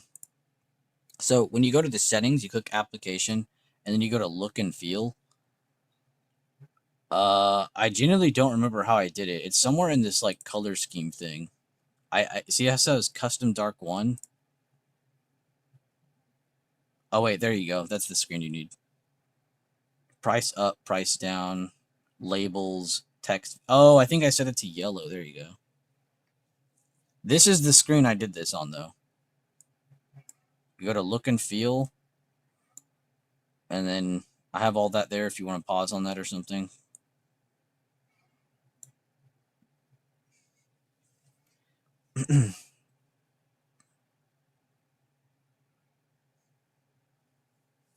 Oh, I just realized there's actually like a shit ton of options.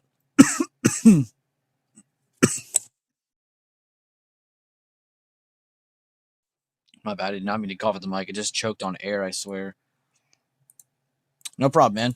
You'd be surprised how many people have asked me about that because I don't know what it was, but one day I went into here and I just started fucking with everything, every setting I could find. And I was like, I really want this to look better. And I remember I really liked making everything large, like the letter, because everything is larger than normal size text, but the spacing is really tight, so I can fit more on there, but it's still legible. Like I can still read it and everything. And then yeah, I don't know why I stuck with like the yellow as default, and then the green ticks. It just looks nicer. I don't know why it looks nice. It was a visual preference. It was definitely. It didn't make me more money doing that. It just I don't know. I like the preference, but good looks, good looks. I did take my sweet ass time doing that. You fixed it. Your address wasn't updated. Yeah, you got to remember, man. You live under that bridge now. Thank you again, by the way, Maddie. I appreciate you. That $5, or I don't know how much of the. I actually have never looked that up. Let's look that up. How much of a YouTube membership does my channel actually get? I know I don't get the full whatever it is, $4.99, $5.99, whatever the fuck it is.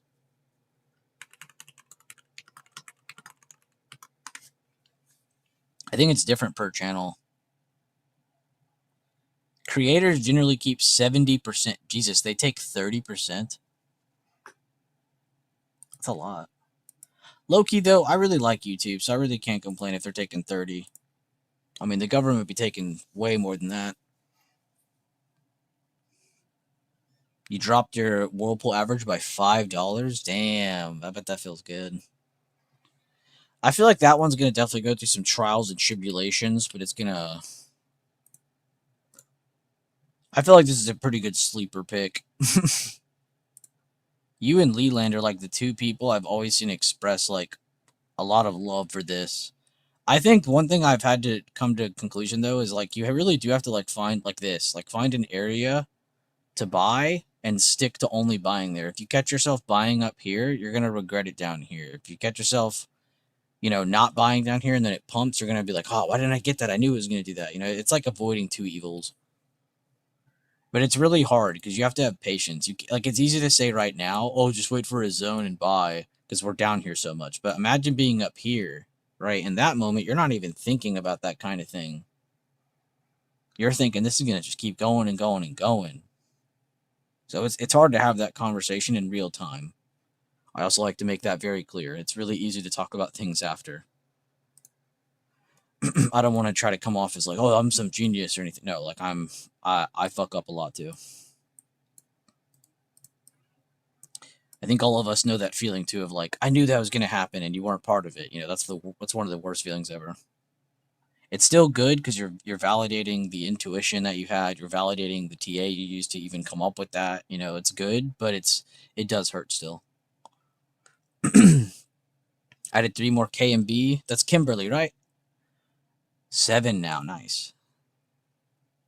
Damn, good looks, Matty Ice. Yeah, Matty Ice is one of like the long-term guys in our chat, so I always love seeing his insight on things. And it's funny too, because like in the moment, like just like the last conversation I just had, in the moment, like when you're buying too, like right here, it doesn't feel so good because you're like, oh, I'm not up $1 million. I'm not up a bunch of money. I'm not up 10% yet. I'm not up a lot. I'm down. It's like it's so easy to be like hateful on your own positions when you're down, but you're gonna be down. Every good position is gonna start out kind of rough. It's very rare you buy something and it just starts ripping off the face of the earth right after you buy it. You got to remember that too. The market doesn't move at your tempo. You could also just be looking at a bad equity. I'm not arguing that either, but probably deposit a tad more. Sitting on 1% cash now, probably deploy the rest here in coming weeks. Yeah, I would say one big thing that a lot of people forget about is watching Warren Buffett's cash. I'll try to find a chart for you. Because this is popping up on a lot of people's feeds now, and people are starting to finally see it. But I talked about this about a month ago. I'll bring it up here again, I guess. But he is on a record amount of cash on hand. Let I remind all of you, this man moves the market. This man moves markets. So I would use the Warren Buffett cash on hand indicator as when to buy more and when to not buy more. Right now, he's sitting cash, meaning Warren Buffett, the smartest investor to probably ever walk the planet, believes we're probably going down a little bit more for a little while. So I wouldn't go balls deep on things. I think it's cool people are getting little bits of shares here and there on things. I think there's nothing wrong with that.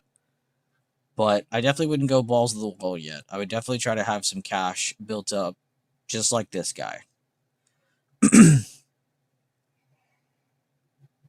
And he doesn't just trade tech and banks, like he trades energy as well. He trades tons of different sectors. But yeah, a record-setting cash and cash equivalents position of over 382 billion.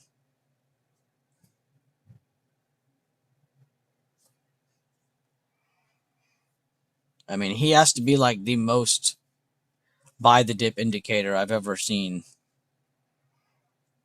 And look, this is 2 months ago. And they said he was, oh no, this guy corrected everybody. Damn, so 2 months ago, he had 347. As of early, it's about 380. So yeah, somewhere around there. That's fuck you money. The enormous cash reserve is often viewed as a preparation for a significant buying opportunity or a market downturn. Yeah, bro. Right there. I mean, that's all you need to hear. I could never explain it as good as that.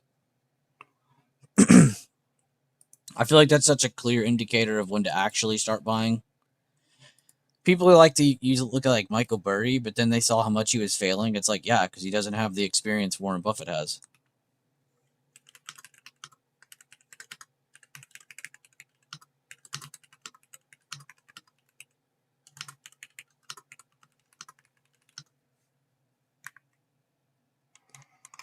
So if anybody wants a true answer on that, that's what I would watch. I wouldn't listen to anybody on the internet. I wouldn't listen to me. I wouldn't listen to anybody. I would, because we're all going to be early. We're all going to be late. Warren Buffett's going to be on time because he's moving the market. I really want to get into Adobe or more Oracle. Adobe's not a bad idea. Oracle's not a bad idea. I really like Sophie a lot. I'm not going to lie. Sophie, UPS, Netflix, and PayPal. Those are my main 4 that I like a lot right now.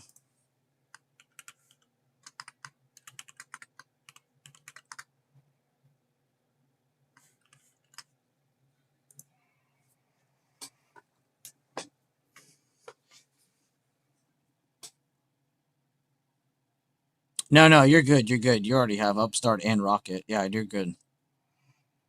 Now that makes sense why you don't want to get it, because that would be a little overexposing.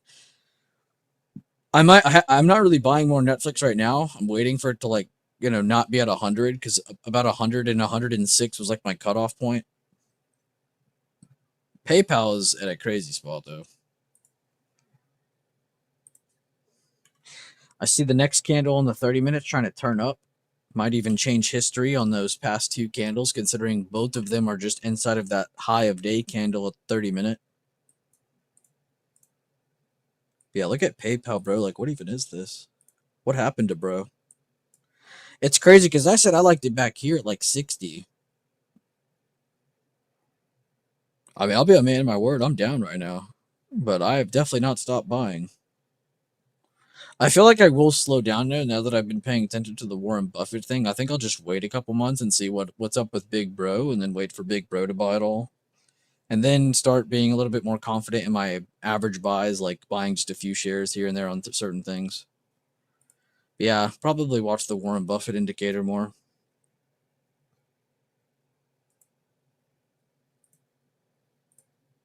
I just feel like it's safe. And like I said earlier, like we're pumped. This was a week that we started higher and pushed higher on a week that we have news. The whole ceasefire thing is like pending. So it's, I don't know. It's a lot of things just saying chill out for a second. Not to say that things can't be traded. Like, not to say this market's impossible. There's been really good moves. Like that one day we saw, excuse me, that one day we saw tech pump up. That was a really big indicator for me to short MO for like a 1 day swing. And then when I went to MO on its chart by itself, not just with the fundamental reasoning of like, yo, tech's up, Staples should go down. It was literally giving off a super clear, hey, I'm trying to go down signal at a 50%. If you go from this high to this low, you get that 50%. If you go from this high to this low, oh, I didn't draw it that way. I did it for the up. But basically, this is just telling me that it's under a good retracement of the last dip. Gave me a bearish candlestick, and I had fundamental readings. So I had 3 reasons telling me, hey, this is trying to go down. But it only worked out for a day. We were out that next day. This isn't something we were trying to hold for like a week, right? But now you see like some staple stocks are going up. Oh my God, I can't type. They went up a little bit, cooled off today. Might even be a signal right here to cool off a little bit more. That could trigger tech to start looking a lot better. And you go to your tech chart, what do you got? Bullish hammer. So it does kind of help you out a little bit to kind of double check with those. Even if you're not, even just tech on its own is super helpful to help you trade SPY, SPX, Triple Q, even IWM to a certain extent. People always are like, man, the market's so shit today. It's all going down. And then sometimes you go over to your small cap chart and it's just pumping. And it's like, whoa, whoa, whoa. Sometimes your small caps get more love. And some people are just unaware. They don't pay attention to every part. And SPY's doing insane from that. That 30-minute really was telling. It was kind of telling us like, all right, is this coming down from here? We never got a good close under that on even on the 30-minute, not even on the smaller time frames. I really like this too because you can visually see the pressure building up. If I can draw this correctly, this candle here, like this candle did really well. This candle's stuck inside kind of the top half of it. This candle's kind of stuck in the same spot as that one. 2 different colors of the same candle. Now you're finally getting like an explosion. It was either getting a good push from here to here, which I felt like was more high probability at the time. But yeah, look at that thing go, damn. I don't really want to get off the 30 now. It looks really good. Kind of like how it's moving too. Disgusting. You see a 30-minute candle moving like that. I wonder what the 5-minute looks like. Yeah, here comes that OB you were talking about, man. That's crazy. We broke previous day low. Pushing back up. We might be seeing the new high.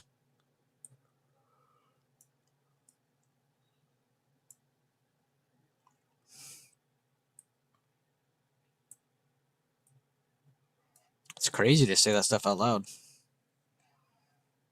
Netflix got to come back to 90 for me. I have 12, I think. Yeah, I wanted to come back down.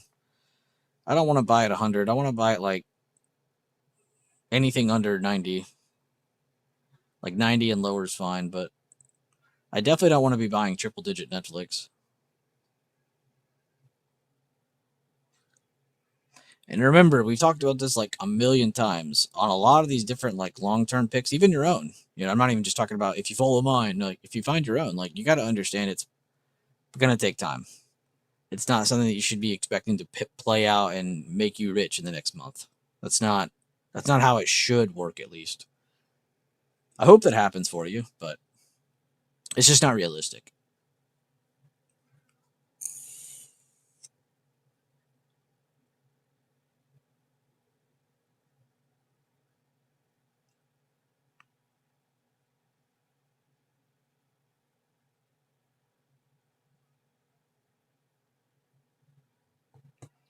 What is this song I'm listening to?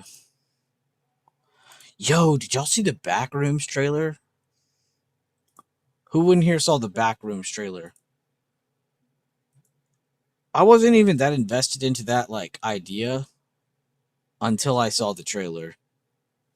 And then I went back and watched like all the old ones on YouTube. Is like, oh my god, this is gonna be so good. That Backroom movie looks like it's gonna be insane. That means there's 3 potential movies of the year already. Because you have Odyssey like towards the middle half year, middle into half a year, and then Hail Mary, and then this Backrooms movie. That's already 3 movies that are gonna be coming out this year or have already come out. That might be a movie of the year. Maybe Hollywood really did need that break. They really came out in 2026 swinging.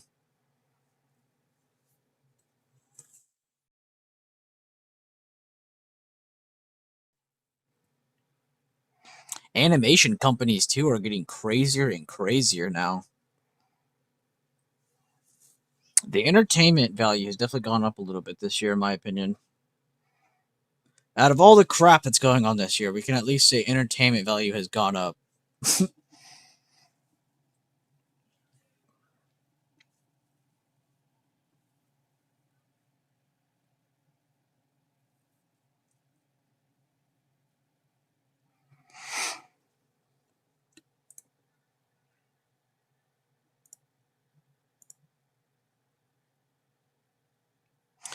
All right, guys. Well, I think I'm going to end the stream there. That was a lot of talking I did today. I'm not gonna lie. We went over a fuck ton, and I was trying to be super directional and like clear on the callouts in the first part of the stream today, like I normally do. I feel like we achieved that today.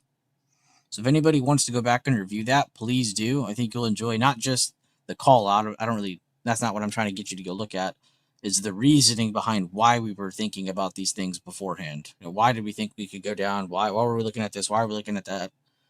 Why could this go down in the early part of the day? Go figure it out on your own. Check it out at the beginning of the stream. And yeah, hope you guys enjoy that. And thank you guys seriously for being here. Is it on YouTube? Yeah. I got access to my YouTube again, so. Or wait, is it on YouTube? That's a good ass question, Mike, too. Did I start my stream in time? Does anybody remember?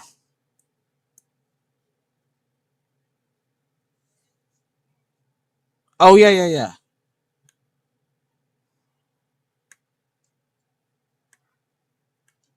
I'm checking right now.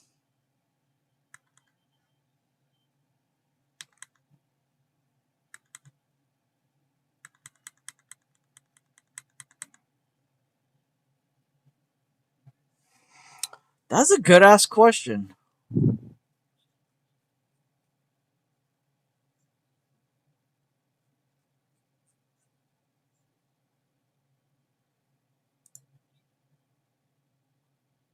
Okay, yeah. I did go over it. I went up to. I went like a few minutes into the stream when it's rejecting 655.96.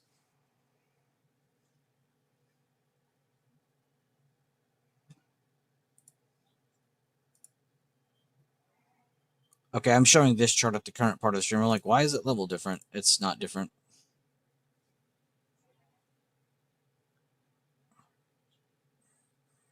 All right, yeah. It is in the stream. It is double confirmed in the stream. I just heard myself say it. It was actually a little after the open. Yeah, it was before 9 though. It's like 15 minutes after open, 20 minutes after open. Good question. I'm glad you asked that. I didn't want to lie to anybody. But yeah, you guys can go check that out. If you guys have anything else, tag me. Post some shit up in the chat. We got the post chart channel. Don't get lazy. If you're looking at something, throw it out. Yeah. Go ahead, Mike.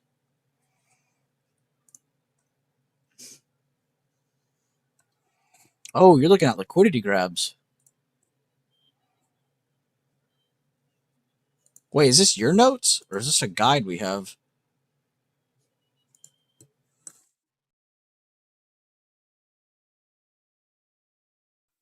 Okay, I was gonna say I thought it was a guide just because I saw the way it says same as the 40% failed 90%.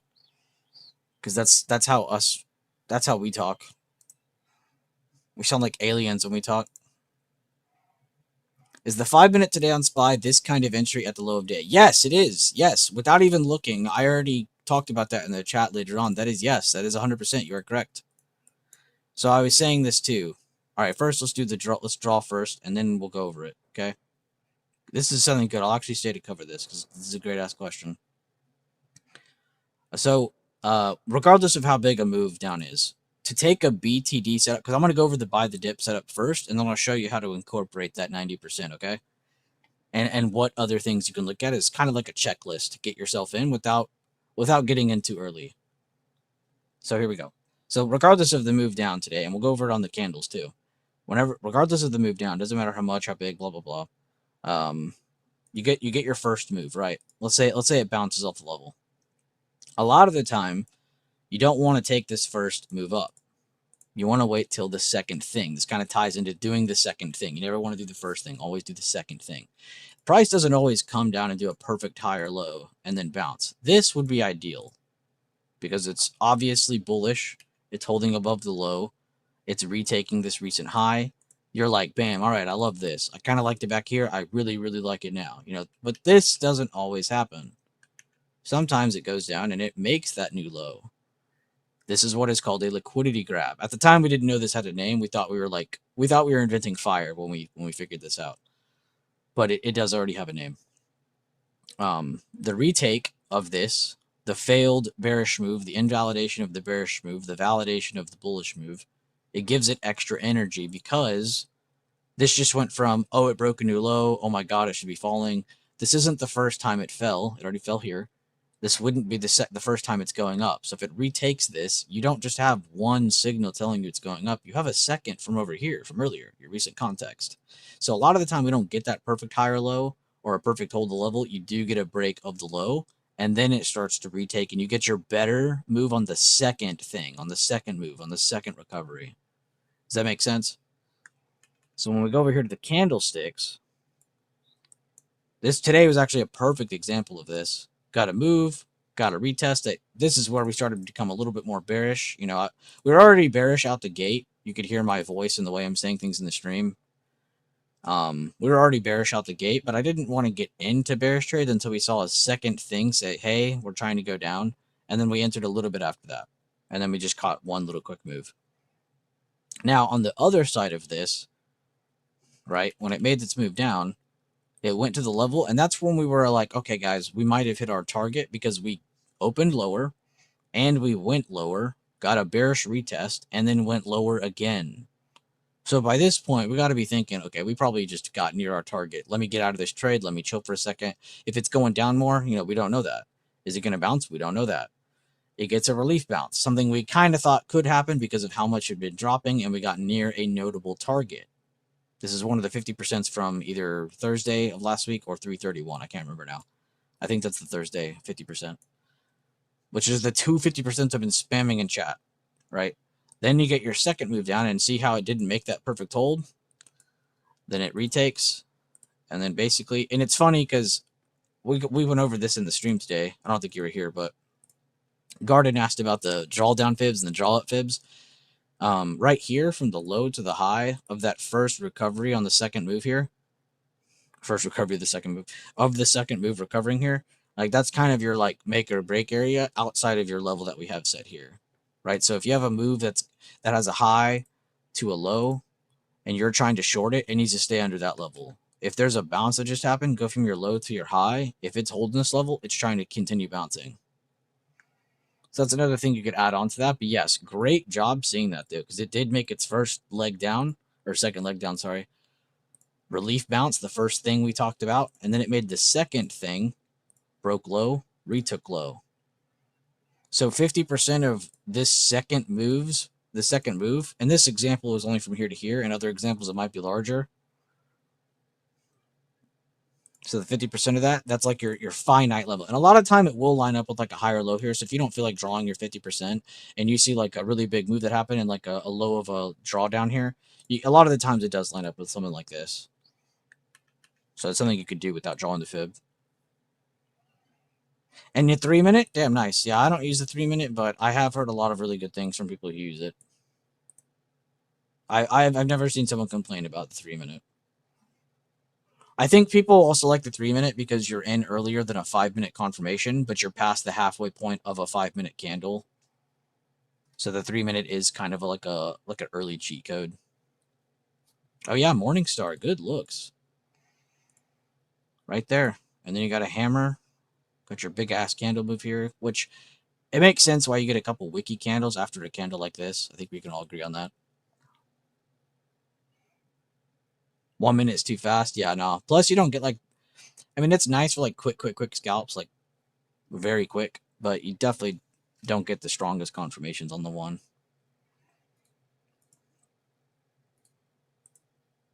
It really is just preference at the end of the day. Some people like the 3, some like the 5, some like the 1, some like the 2, some like the 10, the 15, the 30, to actually trade on. I think as long as you go through just a couple and you really like them, that's all that matters. And you have a really good read on them. What I mean by liking them is like you actually look at them and understand what you're looking at instead of just saying, yeah, I like this because that guy said he likes it. So that's probably why you like the 3 minute, because you probably practice it a lot. 3 minute has some really good psychology behind it, though. I focus on 5 to 10 minute, and we'll look at the 1 minute sometimes. Yeah, I like switching around too. When I'm in a trade and I've already kind of made up my mind, I don't really switch around a whole lot after that. But yeah. But no, not even really a question, just good conversation there. You did good. I honestly thought this was your post at first because the way you sent the screenshot, and then I was like, wait, the way it's typed, it looks like a guide. I haven't seen some of these guides in forever, so. But good looks. I'm glad you're looking at that stuff. If you ever find material. Oh, there's an order of operations PDF? What? That has to be my work then. Levels and swings. Hold on, I gotta see this. I'm amazing myself at this point. How far down did you go?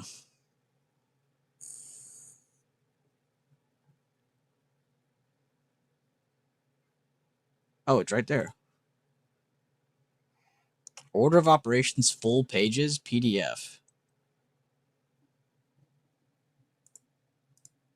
You prefer the 30-second? What or whose PA fundamentals book or videos would you recommend? Fundamentals, that's a good question.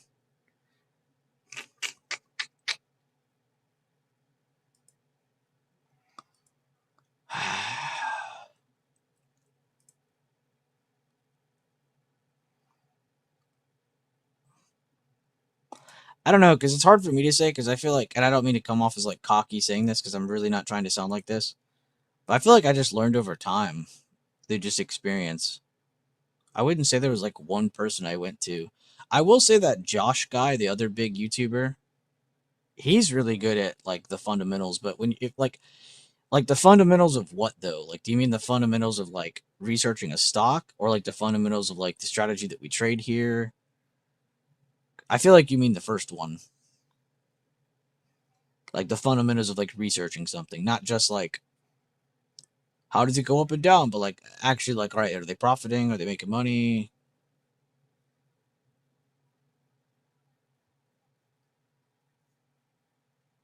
What's their competition? What is there even a moat? Do they have anything like that?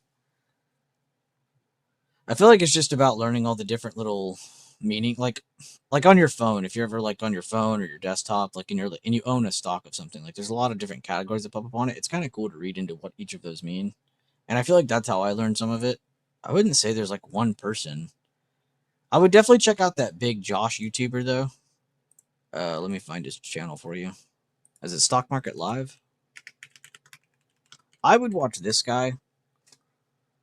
He'll give you more like live fundamentals on like stocks he's looking at and stuff, and like into like the new trending ones that are popping up every day and stuff. And he's really good at breaking that down. I would check him out.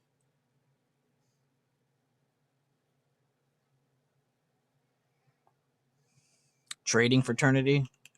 Is that him too? Or is that someone else? Oh yeah, same guy. Yeah. I would definitely check out this channel if you're looking into something deeper than that. Like, I really just go over a lot of like just my stuff in here. I don't really look too much deeper. But I would definitely check out this guy if you're looking at stuff like that. This guy goes over all kinds of, not just the current events, but all kinds of stuff. They're both him? Okay, yeah. So Trading Fraternity and Stock Market Live. I've always promoted his channel because, again, he doesn't even know I exist, but I really like sending people his way because out of all the really big live streamers and YouTubers and like people who do breakdowns and stuff, he has to be the most down-to-earth one I think I've ever seen. Like, it actually feels like, not that he just knows what he's talking about, but it actually feels like, I don't know, like he has passion. You can hear it in his voice.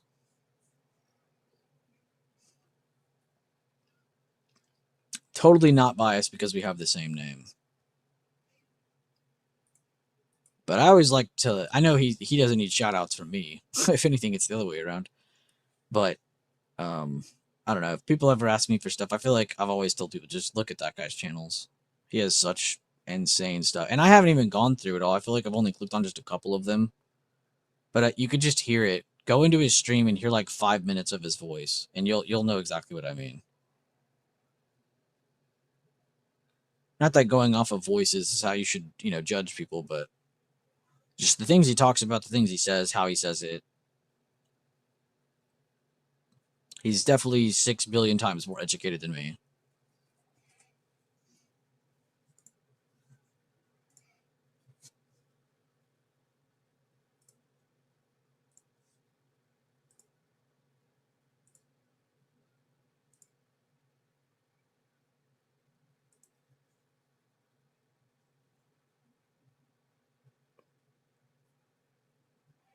That is from 1 year ago. That's crazy. Oh, wait, I downloaded it and didn't even look at it.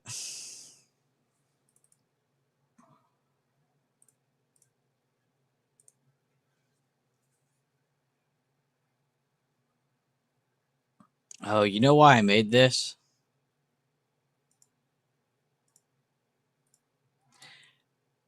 Actually, I just realized these are Leland screenshots. I think Leland took all my wording and then he gave better images. Or I typed all this and didn't give images and then he did the I don't remember how this was created. Wow, it's crazy how small and simple it is. Draw your levels. Draw your fibs so you get the PDCP. If you want to do all this extra shit, cool. CDO, key level, used for typical entries. Draw a fib if we have the overnight gap. After the day has progressed, draw a fib from the top of the day. Yeah, I'm like reminding you, hey, redraw the PDCP. Going into the next day. This is like the basics, though. Like, this is like getting the bike. Once you start going through this more and seeing it for yourself, you'll start to point out which PDCPs are the most important, like I was able to last week and this week. I'm not trying to toot my own horn, but I've only been spamming 2 levels on this entire chart. 331 PDCP and the third, I kept calling it Friday because I was stupid, didn't realize Friday was closed because I just wasn't paying attention, but Thursday, PDCP. So if this ever came back down, you knew where to be bearish too, right? And we knew that day after pumping so much, probably wasn't going to be the best. The next day, we knew had a lot of chances of doing things because it had a good rest day in between. It opened at that level. Again, kind of pointing this out, it would have been very easy to be super bearish, super biased. But if you go back a couple days, it's right here. If you go back there, there was actually a clear sign of them breaking and retaking the current day open in the course of 15 minutes. Right? Now, that isn't enough call to action to say, oh, it's going to pump. But there was a clear sign that it wasn't trying to break lower. Right? Even if we were super bearish right here that day because of how much it opened, how much lower it opened, it never once gave a sign under the next level. And if anything, it gave you an opposite sign 15 minutes later. So sometimes it's a saving grace. Maybe not. You're like, oh, I bought the dip here. Maybe you're just like, well, I was really bearish. And then I looked at the chart and I reminded myself, wait, I can't be yet. And maybe you just stopped yourself from making a mistake. You know, if you were bearish here, I mean, Jesus, bro, you'd be in pain. So as that's like the baby steps. Once you get past like going through this stuff here, I'm just going through the PDF. You can't see it, but once you get through this enough and you start to go through it more and more and more, you'll start to realize there really is like a flow to things. There is an order to things. Nothing is random. You know, news events happen, sure, but like when you're going through the chart and just a technical point of view, like you'll start to see there really is a flow to things. There is an order to things. If you want to, I see you said you like going through old PDFs. Did you watch the Order of Operations videos already? Because there's 2 whole videos on that. You did? Okay. You really were just bored and going through everything. Well, good for you, man. I can't tell you how many people have actually like told me that they've actually made their way through like PDFs and stuff. Because there's like all the videos and stuff now, so I get it. It's hard to listen to his stream sometimes, as it's like 80% of his personality and off topic. His or mine? Because I feel like you said the same thing about mine. I try my best though in the very beginning of each stream, like the first hour and a half to 2 hours. I do try my best to just stay focused, going over things, and then I'll cool off a little bit, and then we'll go over some more. I'd like to give myself a little buffer. Did you mean the other Josh Lilu? To be fair, he has a lot of viewers. You got to keep him entertained, so he might have to act like that. Got to go. Yeah, you're good, man. I'm gonna end the stream here soon. Thank you. I appreciate you as well, Mike. His okay. Yeah, fair enough. He does have a larger crowd. He's got to be a little more entertaining than me.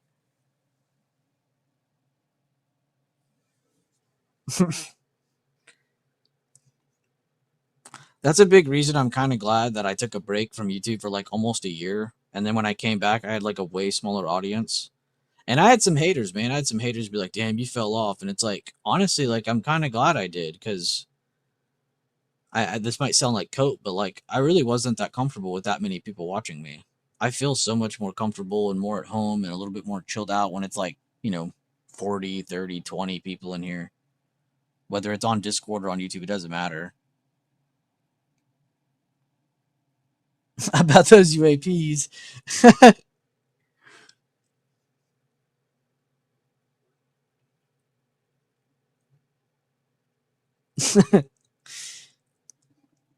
We do go off topic here, though, but that's merely because my attention span cannot take it. If we just sit here and talk about stock stuff, I will fall asleep. I like to go over things in real time. I like to go over things in review. I like to do both. And then I like to fuck off a little bit. I think we can all appreciate a little bit of just off topic conversation, though. I get you, though. It does get a little annoying, though, when like the majority of it's off topic. I sometimes catch myself, too. I'm like, man, shut up. Go back to talking about something. Quit talking about this. I have too much ADD to do market nonstop. Yeah, I agree with you there. I also don't think it's healthy though, because in the beginning I had bad burnout, and I think it's because all I did was look and talk about this stuff. I was so exhausted, it's not like I was running a mile or anything every day, or like marathons or anything. Like I wasn't putting myself in a position where I should have been that tired, but I was just exhausted all the time. It's probably just burnout.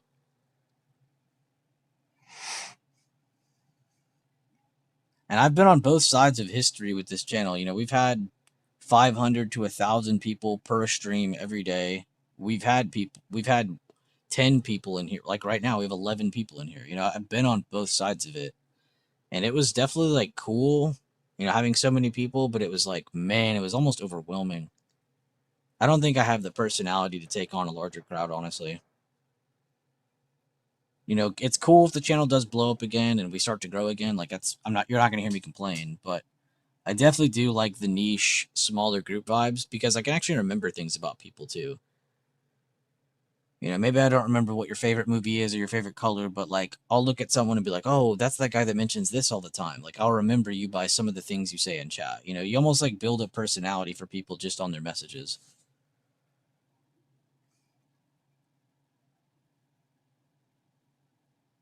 And it's hard, it's impossible to do that when there's that many people typing. no one will stick out. So that was another thing I didn't really enjoy, was you really couldn't remember anybody. I had 500 plus people in my streams. I probably didn't remember maybe 3 of them. That is a little bit of cope, though. Anyone says they don't want a larger audience is lying. But I definitely was less comfortable. I can at least say that. I think that break was needed, though.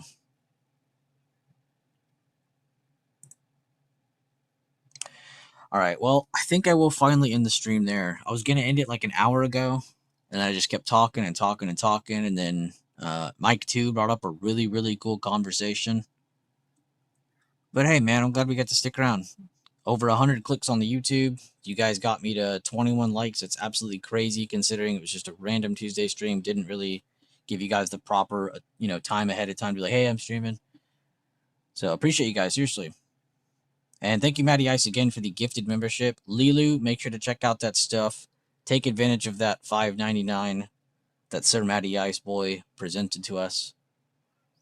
And yeah, hope you guys have a good rest of your day. If I'm streaming tomorrow, I'll let you know. Honestly, if there's a lot of news tonight, I'll probably not trade too much this week because today was really good to us. If there's a lot of news that comes out today, because what is this week, guys? Who remembers?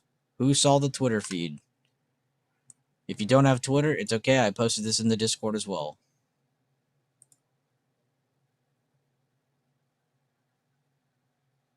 What the hell is this? Oh, yeah. Kate's not wrong. There's a lot of shit going on in the world.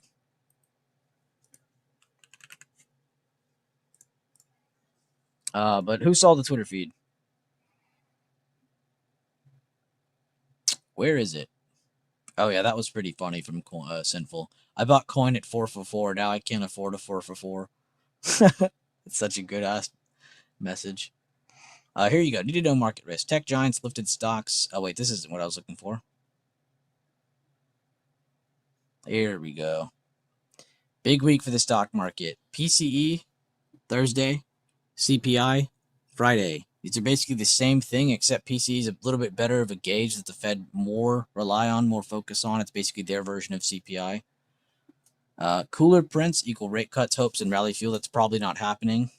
Hotter data equals volatility spike, inflation verdict coming, buckle up. Probably going to see more damage in the markets, which is another reason this week I've been saying it's a little weird that we're going up into this resistance as we have such a news week like we're about to have coming out.